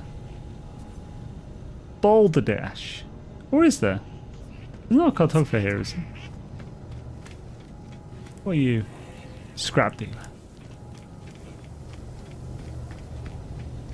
He's a technology dealer. Technology. Motivation notes, that's currently currency and purple. Thank you, yeah, no, motes. That's good. I'll, while I'm still in the right system. Where'd I put them? Weren't they in here? There they are. Void motes.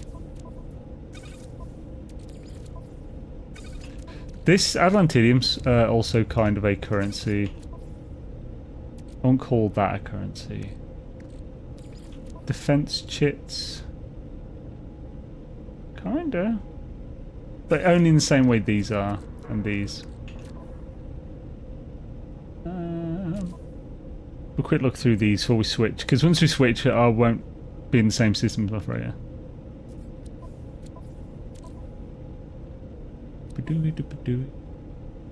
Oh, yeah, these are kind of currency-like. These should definitely be in that same one. But we'll move these. These are reputational currency items.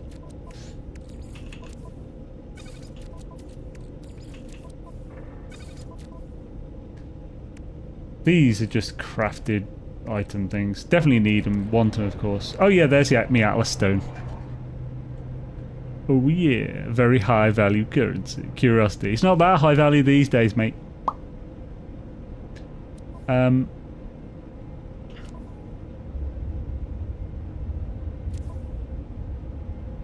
have so much of so many things. Even well, I've got 8 stasis devices just randomly sitting there. Oh, and 6 friggin' fusion igniters. Nice. That's just a casual 200 million. Automation modes has currency in purple. What is that emote? Oh no. Ah, snoozed. Right, so we need to get to a... Wait a minute. I can go from my freighter to a pirate system, but I can't get back to it. That's some bullshit, that is. Can you Adam and Eve it? I am begging Hello Games to let us delete inventory slots because way back when update made merge cargo and main. Now, my save I have patent page and it bothers me so much. Oh, good.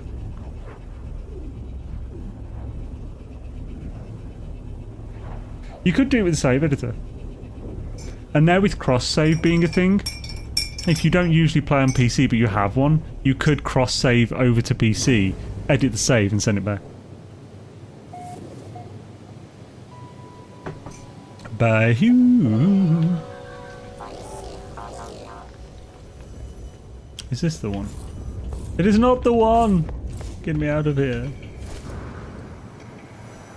Where's the boss's ass?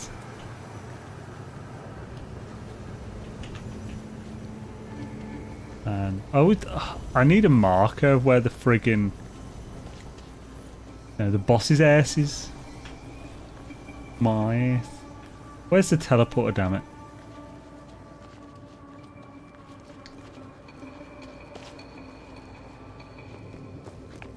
Is that it? Yeah, I think this might be it. Yay, I found it. Shall I, while I'm here, have a look what's going on? I'm thinking that, but I play PS5, so I either have to buy Save Wizard or an NMS on PC, let alone good enough. Yeah, I suppose, yeah, it's a pain in the ass. Opportunity. So approval small dwelling or approve marketplace begins a... So that's a medium strength marketplace with a low strength population growth. Development of both the domestic unit and retail forum.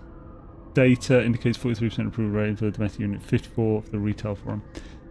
Yeah, let's go with that. Oh, I'm being attacked.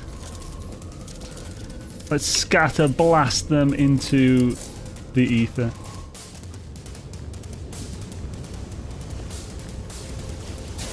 Nerds. Hello.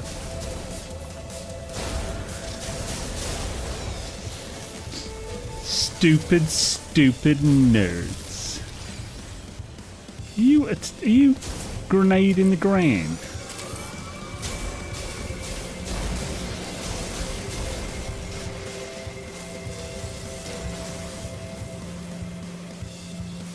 Oh, there's your friend. Nerds! Oh yes. So where's that there? Wait, is this it? I think this is it. Population is so rare. Let's have a look. I need to blow my nose, sorry, 2 seconds. Popular view settlements to deuce. 16% happiness, what the frick, man? C-class settlement, this isn't good. My current debt is 10 million. Ugh.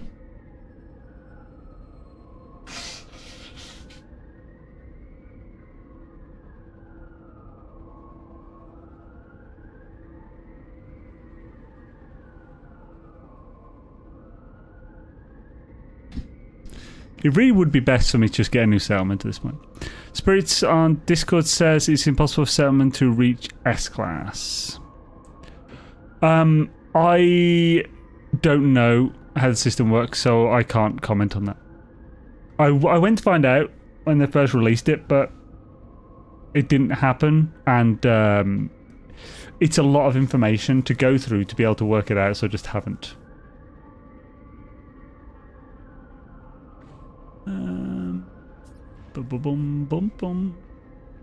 Doo-ba-doo-doo. I hope that someday HG will visit the Tweak systems. Oh yeah, I've never been able to get one to S-class. Well, I would say that it's probably less that it's impossible to get one to S-class, that it's impossible to get some to S-class. So you probably need, like, there's probably certain things, certain ones you can find which could be taken to S-class and stuff, but that kind of thing. It is weird though that you can't take every single one to S-class no matter what you do. Do guild donation items count as currency? Guild donation items? I suppose you could say, like, so I would call the pirate, I would put the pirate transponders in that same box at least. It would definitely be one of those. Just a note, you absolutely cannot approve any expeditions if you want to keep your settlers. Oh really? What? Why?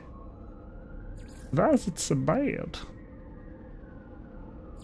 Oh my god. Oh god, we're going to System Uwu. I forgot we called the System Uwu. They die. Oh, that sucks. I had no idea.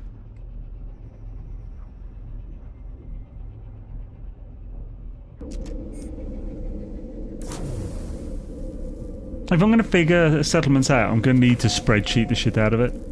And just like do every single option, take constant save backups, switch between them, maybe move time forward to get past the time gate so I can actually realistically learn everything. It'd be a hell of an effort. That's if I can't just work it out from the game files, which I think I did look originally. It wasn't a quick, easy thing to work out. So, let's have a look-see. So, there are 7 charts here, which means there's 8 charts normally. So, settlement, exosuit, artifact. I think this is the one I don't have any of. So I'd need to bring my freighter here, annoyingly. Simulated snacks. Well, that's harsh. Poor fellas. Whenever they want to go to an expedition, never allow it will severely delay your progression. Yeah, I always sent them on expeditions as well. The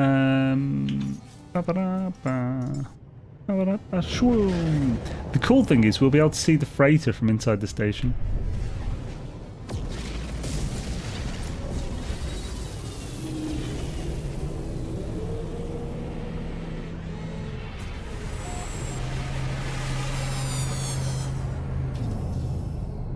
Not the best view to be able to see it, but you can. I mean, it's there. Whenever I hear a ship come in like that, I hear...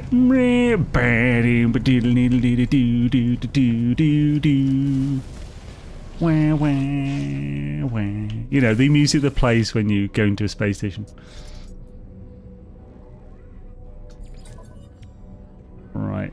And, as you can see here, the matter beam allows you to buy the planetary charts from the storage inventory in your freighter. So cool. So I'm missing a bunch of these, so I'll pick up like 10 of those. I'll pick up a couple of these. Do do do do do do do do do do.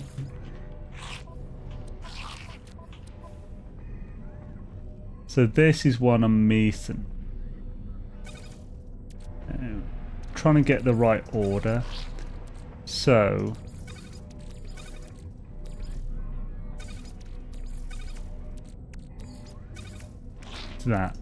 that's the order.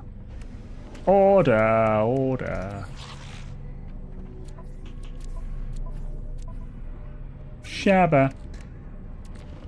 So then these are the extra, the sentinel boundary. Now, are two correct slot? Are 2 slots enough for navigation data? Not sure they are. I mean, actually, to be honest, for like having these currencies, like 2 columns there, that kind of works because there aren't that many. This is barely a currency. I could even just move that and have 2 slots each for that. But am I really going to have more than 60 factory override units or salvage trigger modules? Probably not. I might have 2 of those though, so that we could leave that slot like that.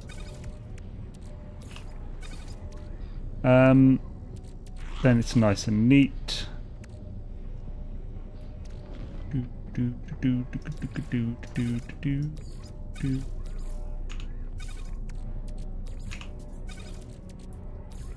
Any more than 2 of those I can just turn into nanites anyway. Really not an issue. Now when it comes to storm crystals and stuff, that's just a high value resource. Should that be in this thing, or should that be in like resources advanced? Probably advanced resources. This, however, I definitely think it could be worth having like 2 slots for these, just in case I want to boost. In case I want to boost the reputation at any point, and I had just 1 for these type. You have the anomaly detects emergency broadcast receives and stuff here, but obviously I don't think I'm going to want more than like a stack of these, like 100. I'm not going to get that realistically. The chits as well, I never go for those. Actually having them there in just a single slot is good. We still have some space in here that we could work with, which is nice because there's probably other things that we'll find that would go in there. So let's continue moving these out of the inventories.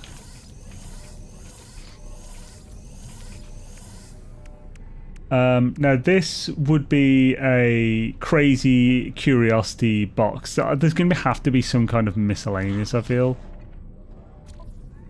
Oh good lord, there's so many. But having them all in one place will be good. Maybe should I just open all of these so we can deal with what's in them? Should I record what we get? Nah, that would take forever. I'm not sure it's actually useful to us for us to do that. There's no point in keeping these, I don't think. Also, having no slots will struggle to put them anywhere, like what we get from them.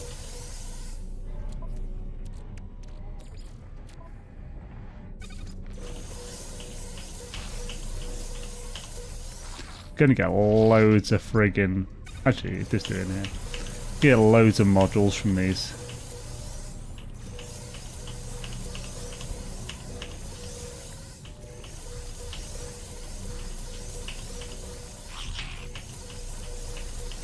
I think after this, we will be rolling the crap out of modules for this save.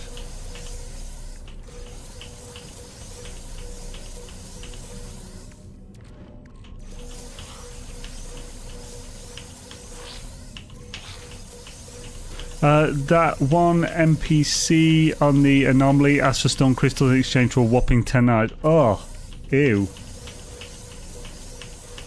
Yeah, Ares, man. His exchange for like the tiniest amount of nanites is never worth it.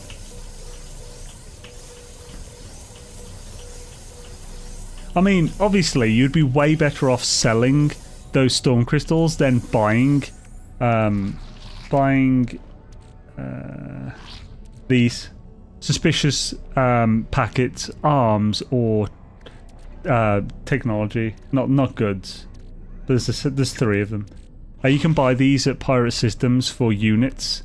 They cost about anywhere between like 80 and 120,000 units or something each, and they will, like the arms one, will always give you a weapon technology upgrade that you could sell for several hundred nanites. So it's always worth doing that.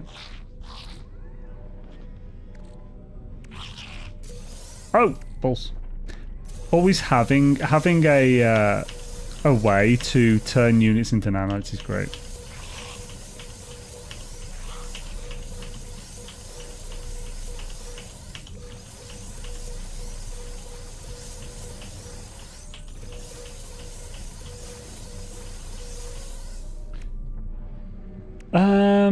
Then there's a few more left, I believe.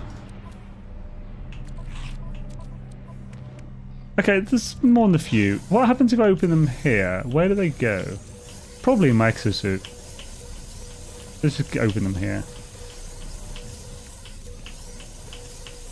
By the way, did you know there's a way to get what you want from these?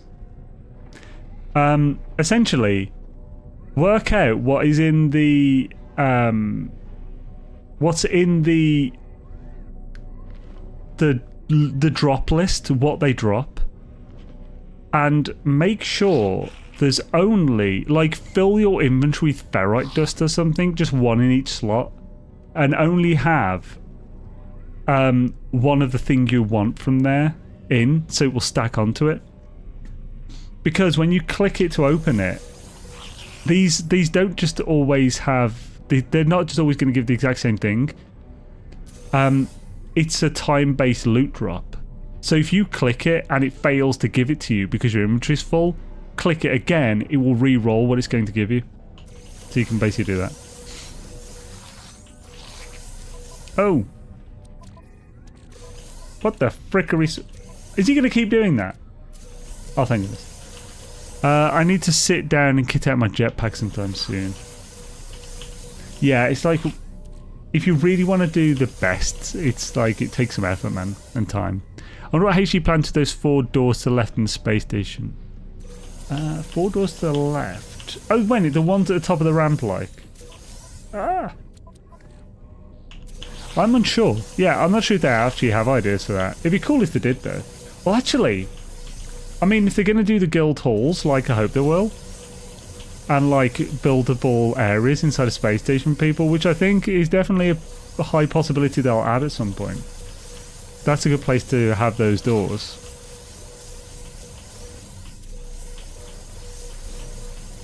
Oh, still so many, because these are 20 stacks as well. Sorry about the noise, guys. It'll be over in a sec. I could open them really quickly, but... Oh yeah, by the way, if you open them really quickly, you may get duplicates of the same thing because you open them so fast that it's using the same time-based roll.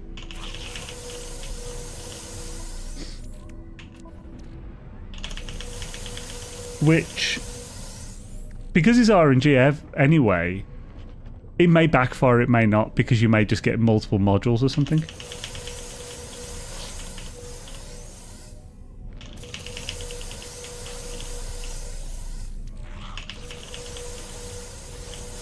So inventory full. So that would probably be modules I'm being prevented from getting there. So let's clear a few spots. We can put these here because we did make some extra space for that.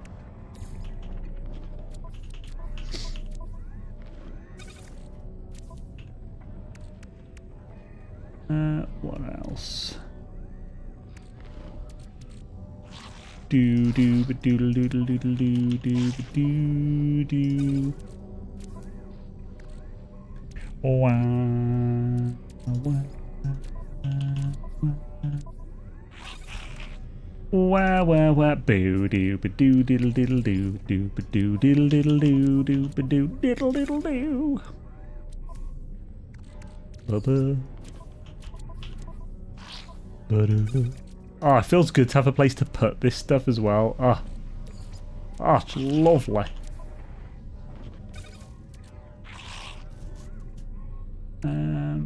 Yeah, I can open the rest now.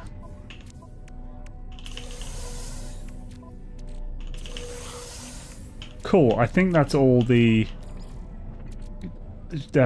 salvage glass gone through now. Yeah, I've got more than we're going to store of these already. So yeah, that can be... So that's full. Same forgot again. Same was live. Oh damn it! I freaking every single frickety time. I even set it up again.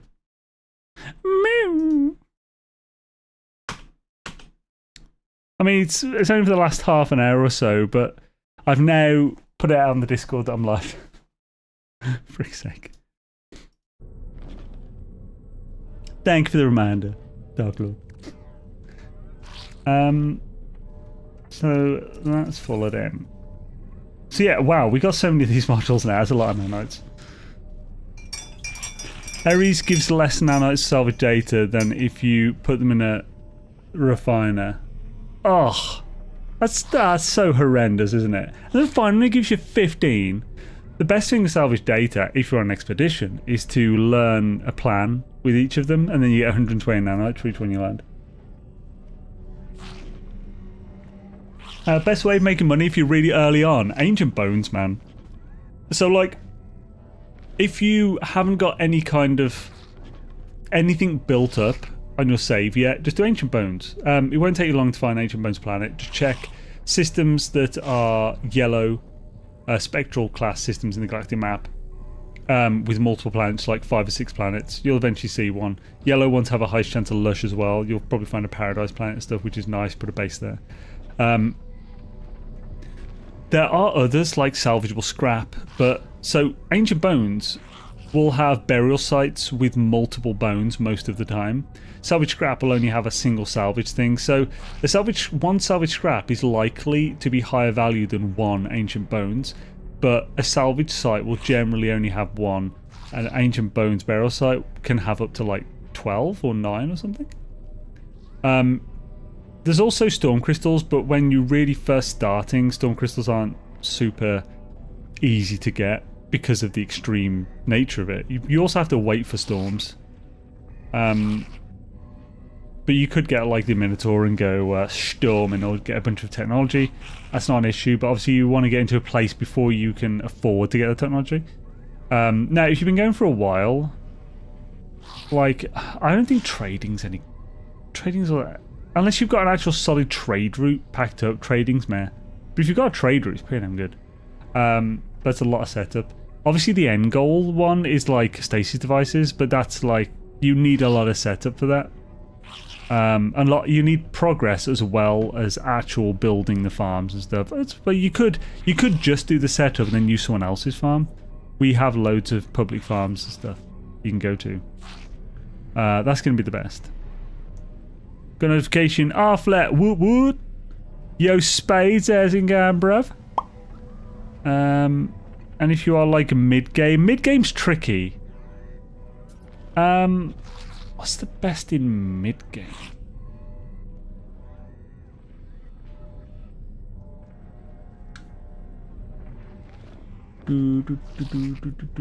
Chat, help me out.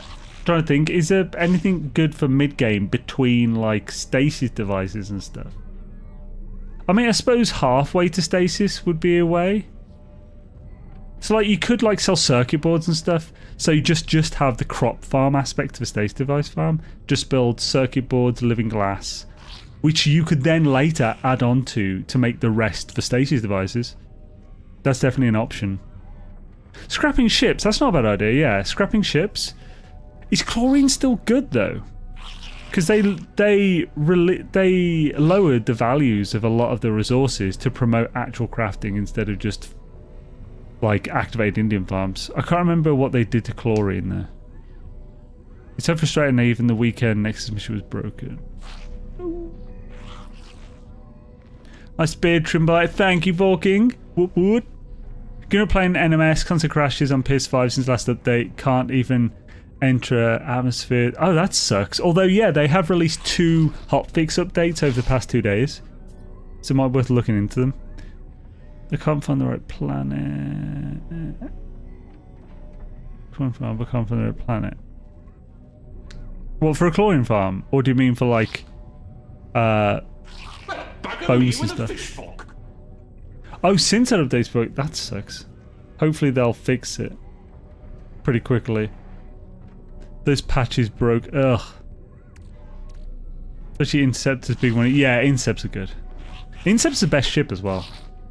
So looking for crashed interceptors to scrap for cash is a great option, because you can also then look for an awesome S-class Incept that you want to keep. Because Incepts are the best friggin' ship, man. There are good reasons for that. And do I go over it now? This is a video that I'm going to release. Nah, yeah. Well, you can wait for the video. But I'm telling you, it's the best. So, so that's all. I don't know. I don't know how I was going with that. They are awesome, though. Now, where shall we continue from here? Where do we go from here? Do. There we go. Man, that even just that looks so much neater. Love it. So with this like this, what else would I want for building? I definitely want some living pearls and stuff. Do we need gravitina? Oh yeah, I was gonna put some extra of the crops, wasn't I? Oh, actually, that's what we need for those. We need the...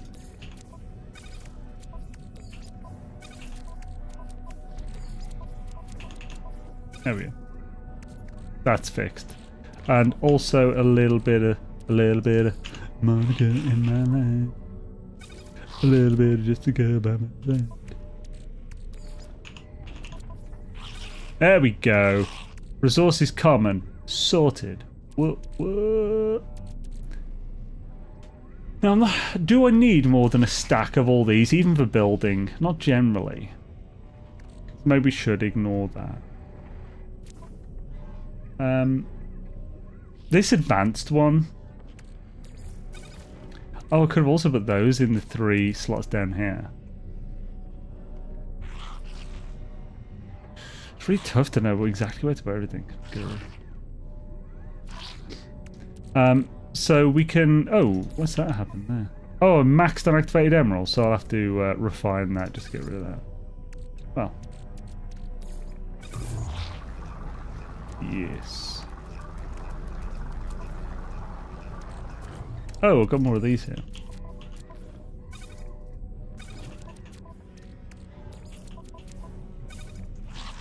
Do I really? I don't more than that. I'll sell the rest. Suppose I could put these in exit as well, but I've got no slots. Oh, see, all of these are in like... Oh, wait a minute, they're separate. So do these not stack? Oh no, because they're named modules that come from a specific derelict, that's why. Yeah, I'm up to date with patches and crashed constantly. Orange and ugly ones, I don't know, Jason, I've no idea. But yeah, there are some ugly ones. Zane, how do I extend storage on my Minotaur? You can't. You can't increase storage for exographs. Yet, anyway. Be cool if they added that. Why is it called Yorkshire pudding when there's no pudding in it? Because Yorkshire pudding is actually often eaten as a pudding. Or was, anyway. More commonly. I believe my mother, when she was a child, used to... they would have Yorkshire pudding and jam for like a dessert. So yeah. I mean, Yorkshire pudding as a whole...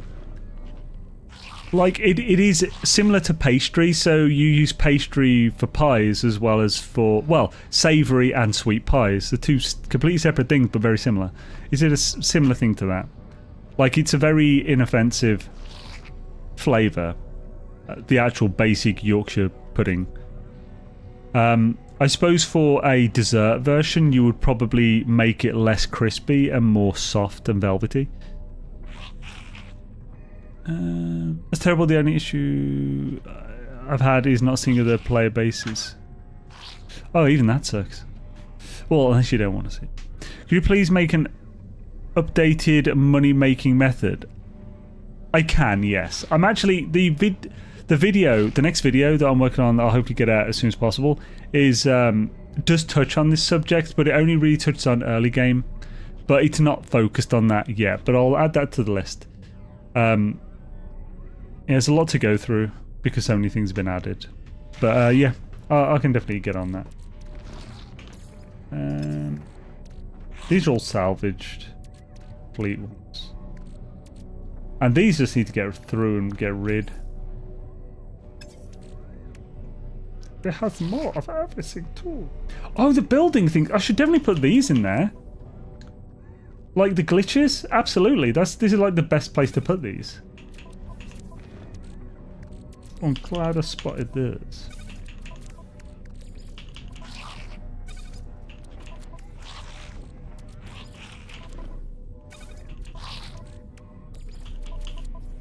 Can't remember how many of these there are though. Oh! What the Frickerosaurus Rex? Wrong button! Oh, I could send some of them then. Wrong button, robots in disguise.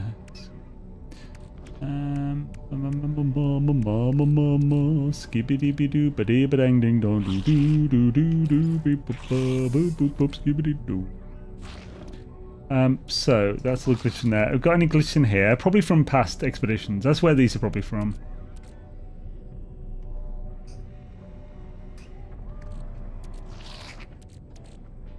I also need to place for like stuff like these, like the ship parts.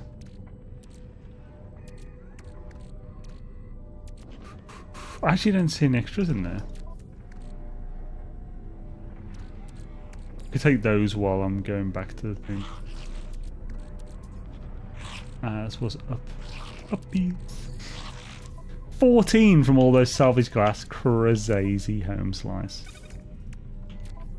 Here we go.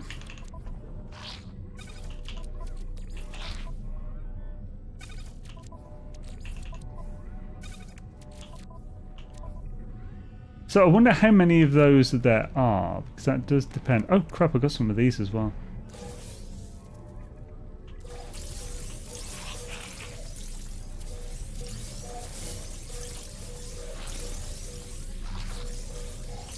No, where's putting those?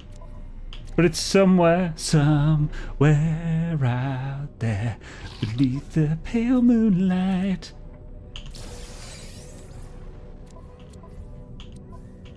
There's a boundary failure map. Talking a load of shite. Does the person finally get better with when in a supercharged slot? No. I still have a legacy materials. Oh yeah, same man. We gotta keep that Atlas. Gotta keep the Atlas stone. Where is it? There we go. Yeah, boy. Could you find that item enhancement solves all problems? Collectible ship parts, glitches, staffs, eggs. Actually, yeah. So yeah, collectibles one. Like so, I will keep these in the building one, but having another one. Although actually, we'll see because that other one might just have a load of space that I could put these in. So what is there's 8 of these here. I'll look on the wiki. No Man's Sky glitches, bitches. No Man's Sky bitches. Oh, there's like 10 No Man's Sky bitches. So 1, 2, 3, 4, 5, 6, 7, 8, 9, 10, 11. It's 11, really? 11, you son of a freaking odd number. How do you have like 500 million plus? Oh, 800 million. I mean, I made a guide called the Stasis Device Guide, which shows you how to get 4 billion like every day or whatever. On every save. I don't have it on every save. The main thing, the impressive thing here is the nanites. So over 700,000 nanites, all legitimately gained, is impressive, dang it. So I'm missing, I've got the booble cluster, I have the cobalt pods. Do I have the calcus shrooms? I do not have the calcus shrooms, no. Capillary shell, I don't have that either. Got the electric cube. Do I have the glitching separator? Yes, I do. Hexaplate bush. I've definitely got the bush. Like fish has got those. Ossified got those. Rattlespine. Oh, I don't think I've got a rattlespine. And I got turbine growth. So I'm missing rattlespines, calcus shrooms, and capillary shells. What an annoying number of things. 11. Ratio to 1 million nanites. Oh, I'm tempted. It's a tempting thing, man. How many are you on at the moment, Nano? Because I haven't actually really I haven't focused on making nanites on this save in like 2 years. It was legitimately, it actually might have been 3 years ago that I got over 600k on this. It's just testing for videos. 900k, you son of a bitch. See that, guys? He's trying to beat me with it when he's already beat me over the head with it. Till kill 10 creatures. That is a stackable mission. Grab that bad boy. Bing bong ding dong. Oh no, that's going to go forever. We're going to hear that sound for days. Oh yeah, boy.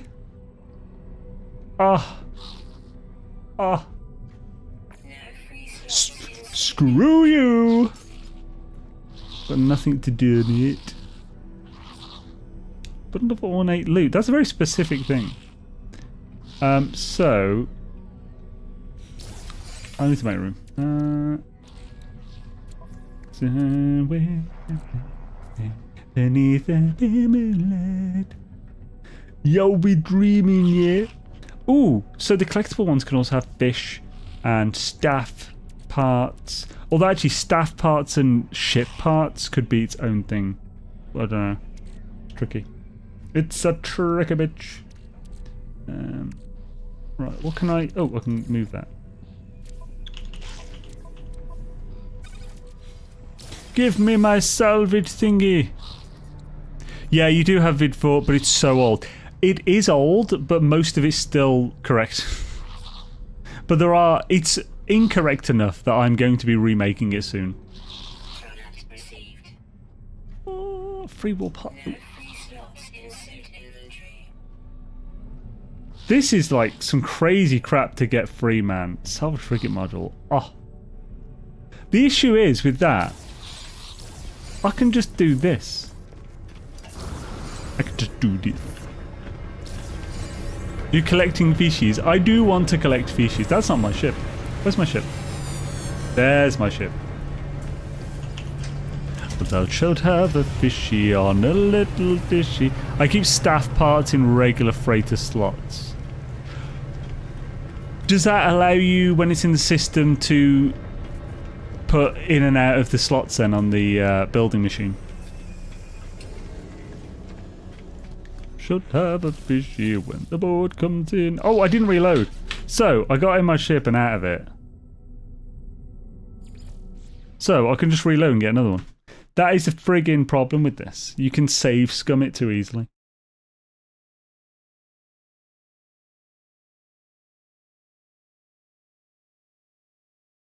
And well, I'm doing it now to show you. Just doing it to show you. That's my excuse. I'm not going to do it again. Because it feels like it'll cheapen it to me. This is why I don't do duper exploits, because it just cheapens it for me. I mean, everyone's welcome to do what the hell they want with their save, by the way. I'm not freaking doing it. But for me personally, like if I were to just do this and then save again, reload, go and grab it, that's the quickest way to get them. The least effort. But it's just kind of meh. But it's annoying that it's so easy to get it that way. So let's have a look. So this is the Gek. That's a trader one. Gives you salvage frigate modules. Do all trader ones give you salvage frigate modules? Let's have a look. We can test this. I've run 2 systems with useful envoys, bounce back between them. So yeah, you can refresh it by teleporting, but I also, that feels just the same. That's just like a slightly shinier coating for the poop. You know, that you rolled in glitter type thing, for me. I realize that's probably going to offend people, whatever, who do it or whatever, but this is my personal battles. There's no need to, I don't know, use my metrics of how I play for you. So, space station, let's go to... What's this one? Baihu. So this is Viking. I want to go to another Gek one first. Yeah, Gek. What rank do you need to be for the frigate modules? Master, it said. Master rank. I'll have a look at my thing, see what rank I am in a sec.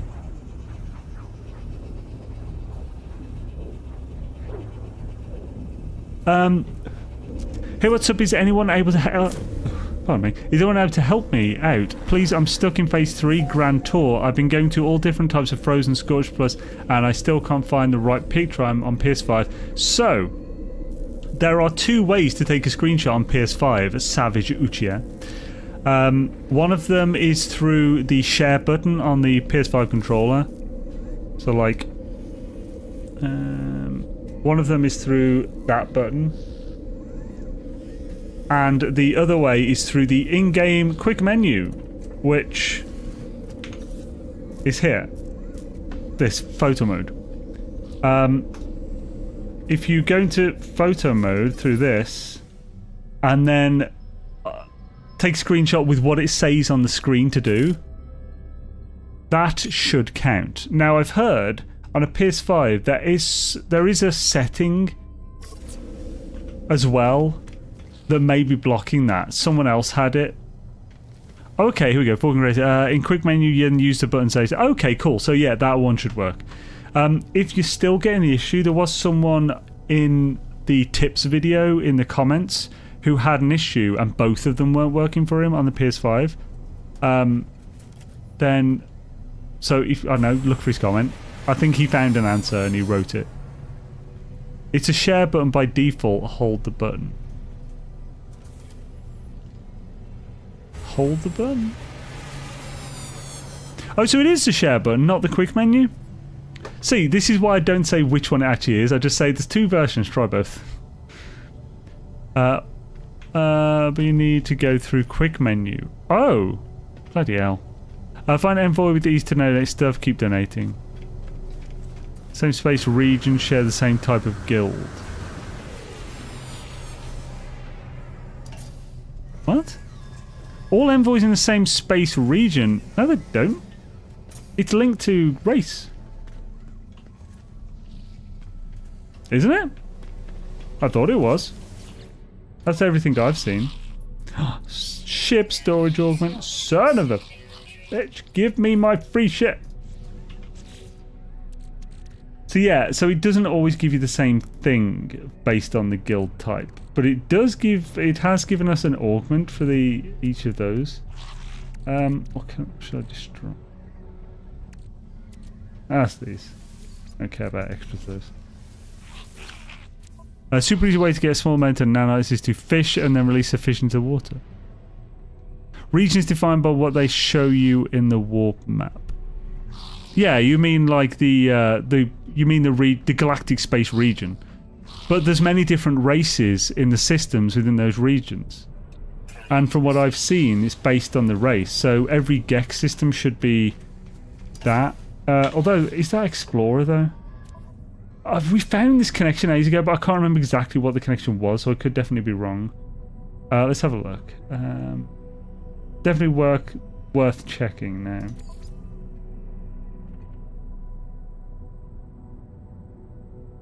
Oh, so yeah, that's an Explorers Guild. So yeah, it's not. So, what was the connection we found then?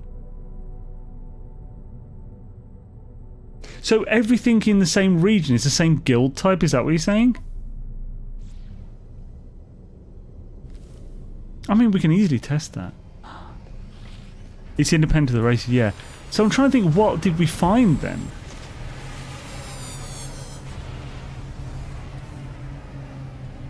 Was it something to do with the signs? Because that's just obviously saying it's a trading thing.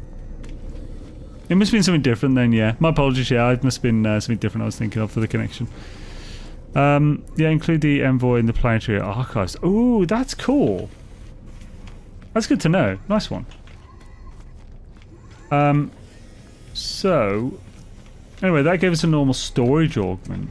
Things, I don't consider this cheating what I'm doing here. So if I'm going to, like every so often, teleporting to a bunch of different systems, not going back to the same one right after the other, I think that's fine. But again, this is just my line that I'm painting here. So let's go to this Viking one. Istragnachar. Sounds like something from Game of Thrones.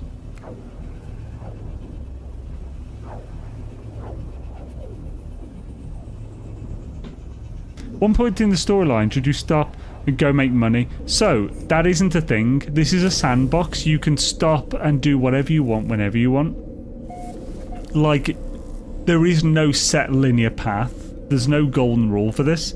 So if you fancy just changing things up a bit and making some units because you want a slightly better ship or something, just go for it. I know it's almost like a cheap answer or whatever, but 'tis the way. So this is a trade one.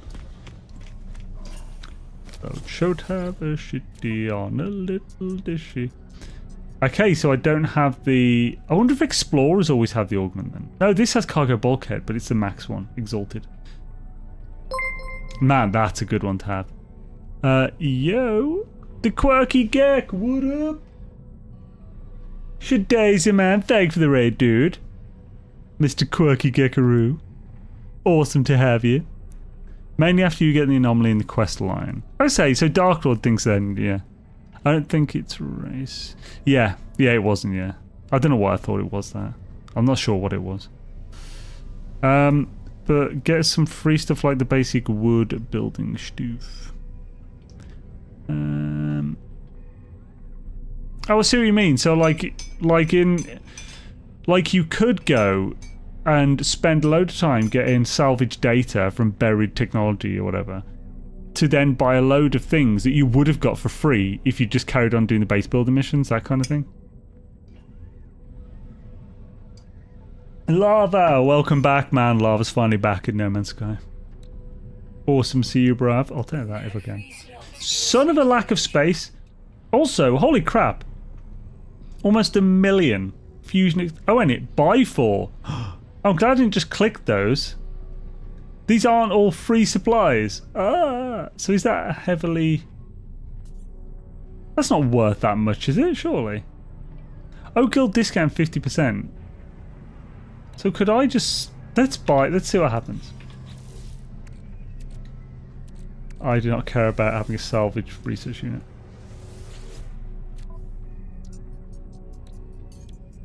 So, bought that for 5 million. How much can I sell this for now?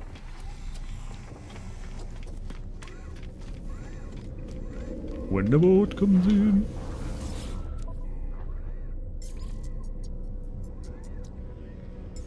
Oh, that's a nice bit of chunk of changeroo. Hell yeah. Woot woot. Boom chicka chicka boom boom woot woot. Boom chicka chicka wah wah. Doop doop doop doop doop doop doop. Tavern is with snacks. I do like snacks. I mean, that's just free, so I may as well. Can I donate anything I've got? I'm not donating this, you sausage. How dare you? How dare you? They always want the best stuff as well. They always want me goodies. I had that too. Oh no, that's what I picked up from one of the things. Man, you can definitely... but yeah, those guilds, once you got the reputation, that's some tasty free stuff. When the boat comes in. Especially if you've got a big ass list of places to visit. What to the boisterous of places? Fucking boisterous, you know. I don't know why it's so boisterous, but it bloody hell is. No. There's a character in a book I'm reading at the moment. I can't remember the name. It's a really cute one. It's about an introvert, like in high school, who there's 3 gyarus, which are like a gyaru is it's like gal, but like they don't have the L in that language. So it basically means like it's usually a girl who's often quite sometimes aggressive, very fashionable, and often promiscuous. So like they show a lot of skin and they push like the school rules or whatever, or push societal rules with their clothing and stuff like that. And one of them is dared to like confess to him and stuff, and it's this whole thing. And like, there's a character in it who's like owner of the salon, and it's like the most flamboyant person in history. It's just ridiculous. It's like, oh, this is delicious type thing. Like, good lord. Oh yeah, what's this one got? Even flying my awesome shuttle. Freaking... he's been back 2 minutes and he's talking about his bloody movable scrap. Bullshit this is. Lava lamp and his movable scrap. That's what it is, guys. Lava lamp just likes to travel in a pile of scrap. Freaking shuttles. Shuttles, my house. Redonkulous. Haven't found a thing. Been hunting in bar systems for 2 straight days. Not found anything to race for. No. Are you two back to like racing for MT hunts and stuff now? Then you do a guide on what the effects the little bobblehead figurines have and the stat bonuses, and whether they're actually worth the space. So yeah, well, I can say right now that they are worth the space if you have the extra space, because why not? I can do that, and that has been a planned video for a long time, but it's one of the stat videos. So I don't know if I'll get it out super soon, but it is definitely intended to be released. Part of time. Excellent. Throttle jockey. What up? I was giggling inside of your name. Sorry for my bad writing. I'm not English. Oh, you get freight modules from raiding freighters, but your reputation goes down. So if you go into a product control system, my reputation go down. So it didn't. It used to be even better. I don't think it used to go down, but I think it does now. However, like you used to be able to just attack the cargo ones, not the main freighter, and you'd be fine in a pirate system, but I don't think that's the case anymore. However, you can use a passport in a pirate system to reset the loss to your... or in any system, I think, to reset the loss that you've faced. Hells yeah, free supplies for days with these augments, homies. Do I have? Like, ooh, I mean, I have a few slots, but we could get more. More. Now I'm just obsessed with getting free stuff from these places. I mean, really, if I'm doing this, I should get all the free stuff. I just haven't got the room. Let's check what the economy is here, so see if I can sell the... oh, economy stuff I got. It's not called circuitries one, isn't it? That's a Starship subcomponent. Component. It's a fucking component, mate. Holographic crankshaft. Holographic crankshaft. What?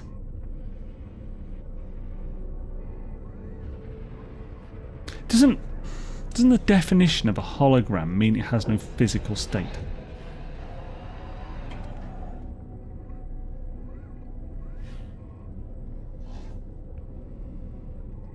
Oh, by the way, it's called, the book, An Introvert's hook up hiccups. An introvert's hook up hiccups. This Gyaru is head over heels for me. It's good, would recommend. It's very cute story though. It's not like there's no action and stuff in it. What the hell was I looking up?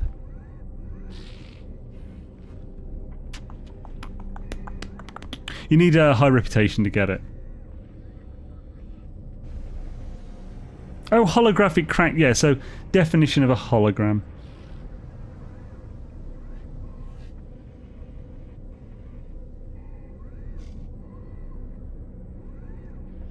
Three-dimensional images and has a wide range of other use, including data storage and microscopy and interferometry. There's a definition of a hologram. Three-dimensional image reproduced from a pattern of interference produced by a split coherent beam of radiation, such as a laser. Okay, I don't think there's actually anything saying that it can't be physical.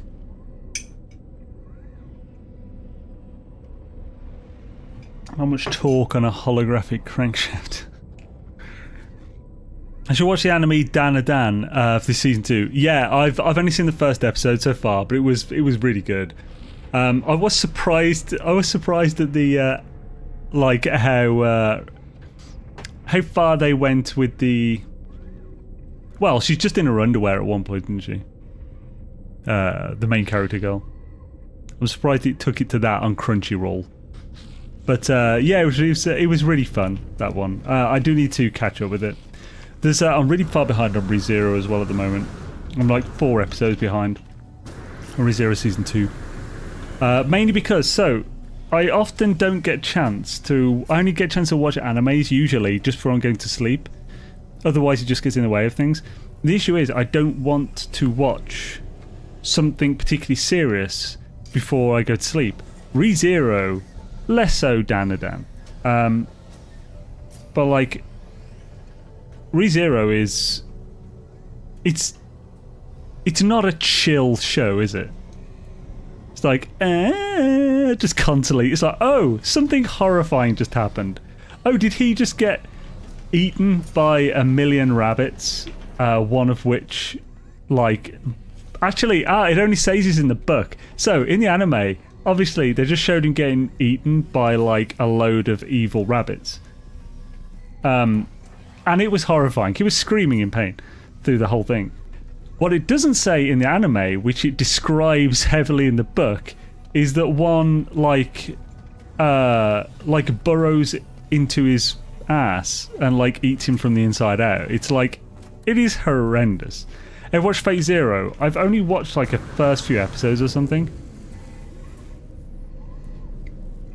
Oh god, is this going to be another one that Dark Lord's like, oh, spoilers, I'm going to have to never watch it now again. I'm not going to confirm or deny anything, Dark Lord. I think they're all amazing. Yeah, I really need to catch up to with Fate and stuff. Mob Psycho, I couldn't get into. I really want to because it's so highly rated, but I just found it stupid. Like I just didn't get it. I just didn't like. There was no on season 3. Do you mean season 2? Season 2's the one that's out now, isn't it? But if you're on season 2, then you're caught up to what I just said about the rabbits. Then, so you're fine. But yeah, I'm like 4 episodes behind on the new season at the moment. Dark Lord. For what's out. I haven't caught up to that on the books either. I was actually reading the ReZero light novels when I was like on my flight and some of the bullet trains for Japan, but I just never bothered catching up with them after. But Munching Rabbits are amazing. Well, it's a really good show, but there's some horrendous things in it. Part of why it's amazing is that it doesn't hold back in these like there are some horrendous scenes in that. But there's also the cutest scenes in it as well. Like, there's like some really nice like high school romance type stuff. There's like adorable, but there's also rabbits consuming you from the inside, starting with Uranus. Does the reputation get down or not? Yeah, it does go down. First episode is just fan service bait. Dan is hilarious and hits you in the kokoro. Hits you in the kokoro? As in... What? I don't... What's kokoro?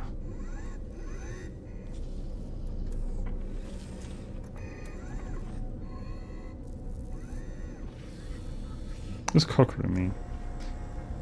Japanese homemade sushi? I don't think that's what you meant. Kokoro is a Japanese novel by Natsume Sosuke, and the final part of trilogy starting from the spring equinox and beyond the follow. Beautiful life well lived, Kempton Bear. Japanese Kokoro meant. Heart. Oh, okay, heart. Even in the pirate system, I believe so, yeah. It didn't used to, but I think they changed it. I mean, there's one way you can find out. You can just shoot one, see if it happens.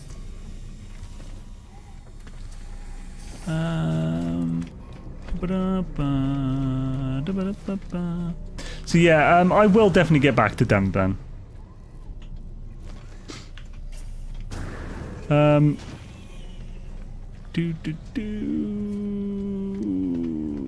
Skibbity. I'm sorry, I'm just making sure I'm caught up with everything. Devil May Cry Baby on Netflix. I did watch that. I thought it was alright. I thought it was a bit... So, like, it's one of those that is its own, like, it's nice in the sense that it's a full story. And there's no filler and stuff, it's just this story. It's almost on the... It's the type of anime to, like, Baku Monogatari or something. Or just the Monogatari series type thing, where it's like this... well constructed, knows what it's doing, it goes from start to finish, you know, it's like a thing. It's like, might be 2 seasons or something, and that's it. And it was alright, but it was also... I didn't think it was anything particularly special compared to what its reputation was, for me. It's just kind of me. It's alright. Scene 3, they're in a city and the rest of Redacted reveal themselves. I could have sworn that was season 2. Wait, let's have a look.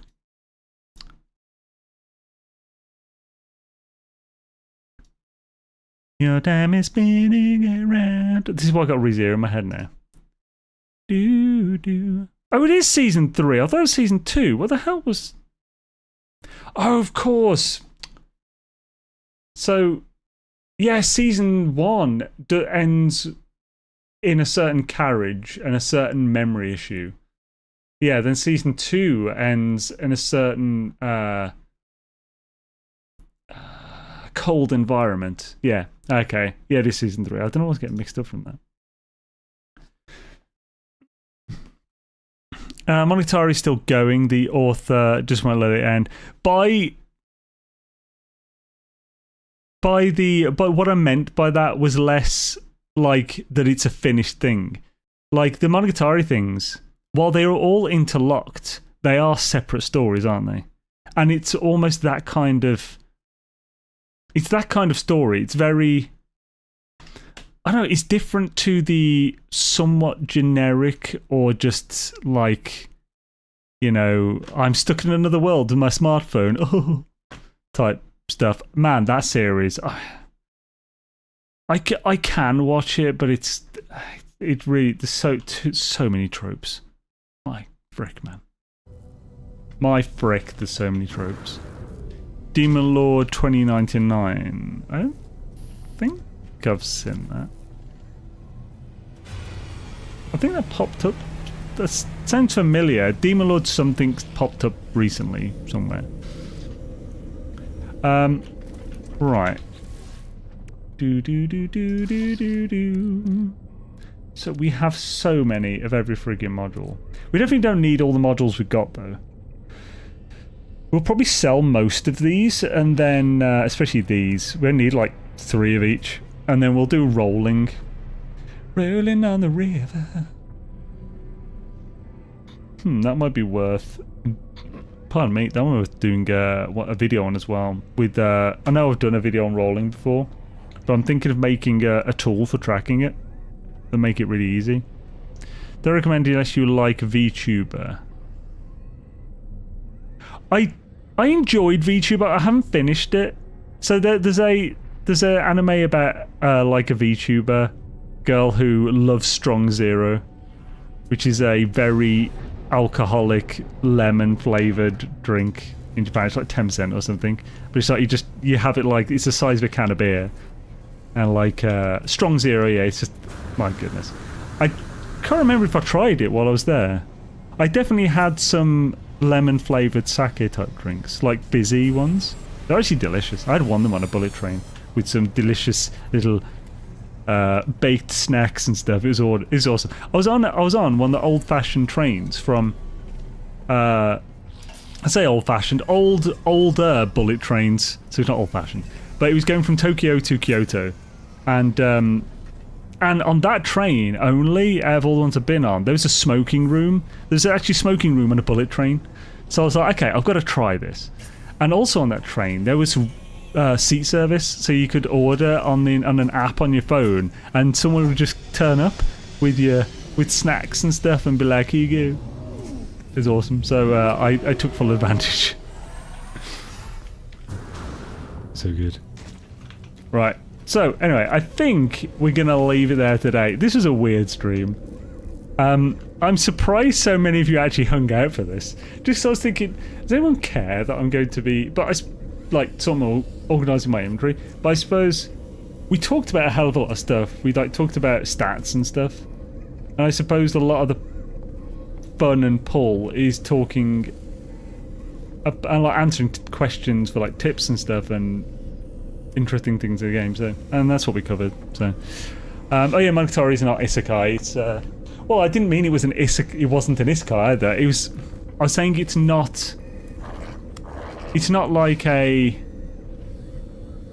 I don't want to say cheap, but it's not like a generic anime. Like most animes are kind of just they're cookie cutter and like they have 9 out of 10 tropes and stuff like that. That's what I meant. It wasn't like that. It's got like character to its story. It's got some level of originality and stuff. But anyway, thank you guys for joining. It was a lot of fun. Shadays, even though we're just doing these this crazy inventory stoof and whatnot. And a whatnot. Let's see if there's anyone to redirect to on Twab, and then we'll do the Sam on Twitch. Golden Gek is not streaming today. Oh, here we go. We can raid Matt's gaming channel for Valheim fun. He's looking for the Queen. So if you don't want spoilers for like almost end game Valheim, then don't go to this one. But Matt's gaming channel, Matt's really cool. He does a lot of Valheim content. We'll be doing Valheim on this channel very soon, in a few weeks, because the Beyla's Rest server is kicking back up again for season 4. And there's going to be like 7 of us, and it's going to be fun and awesome. Just made it back. Yo, sword, welcome back. I hope your meal was awesome with the wifey. Don't recommend unless you like feature. Oh, yes. Yeah, it's like, so yeah, keep an eye out for that. More No Man's Sky first, during, and after. Because I'll be doing some Valheim streams. Probably going to stream on this channel as well, the YouTube channel. Definitely on Twitch. I'm thinking about getting some of the videos for Valheim out there. Just do the big chunk of Valheim stuff. But also loads of No Man's Sky stuff as well. So keep an eye out. Thanks, folks. And goodbye, YouTube. We'll be raiding on Twitch in just a second. Shabba-ba-ba-ba. Goodbye.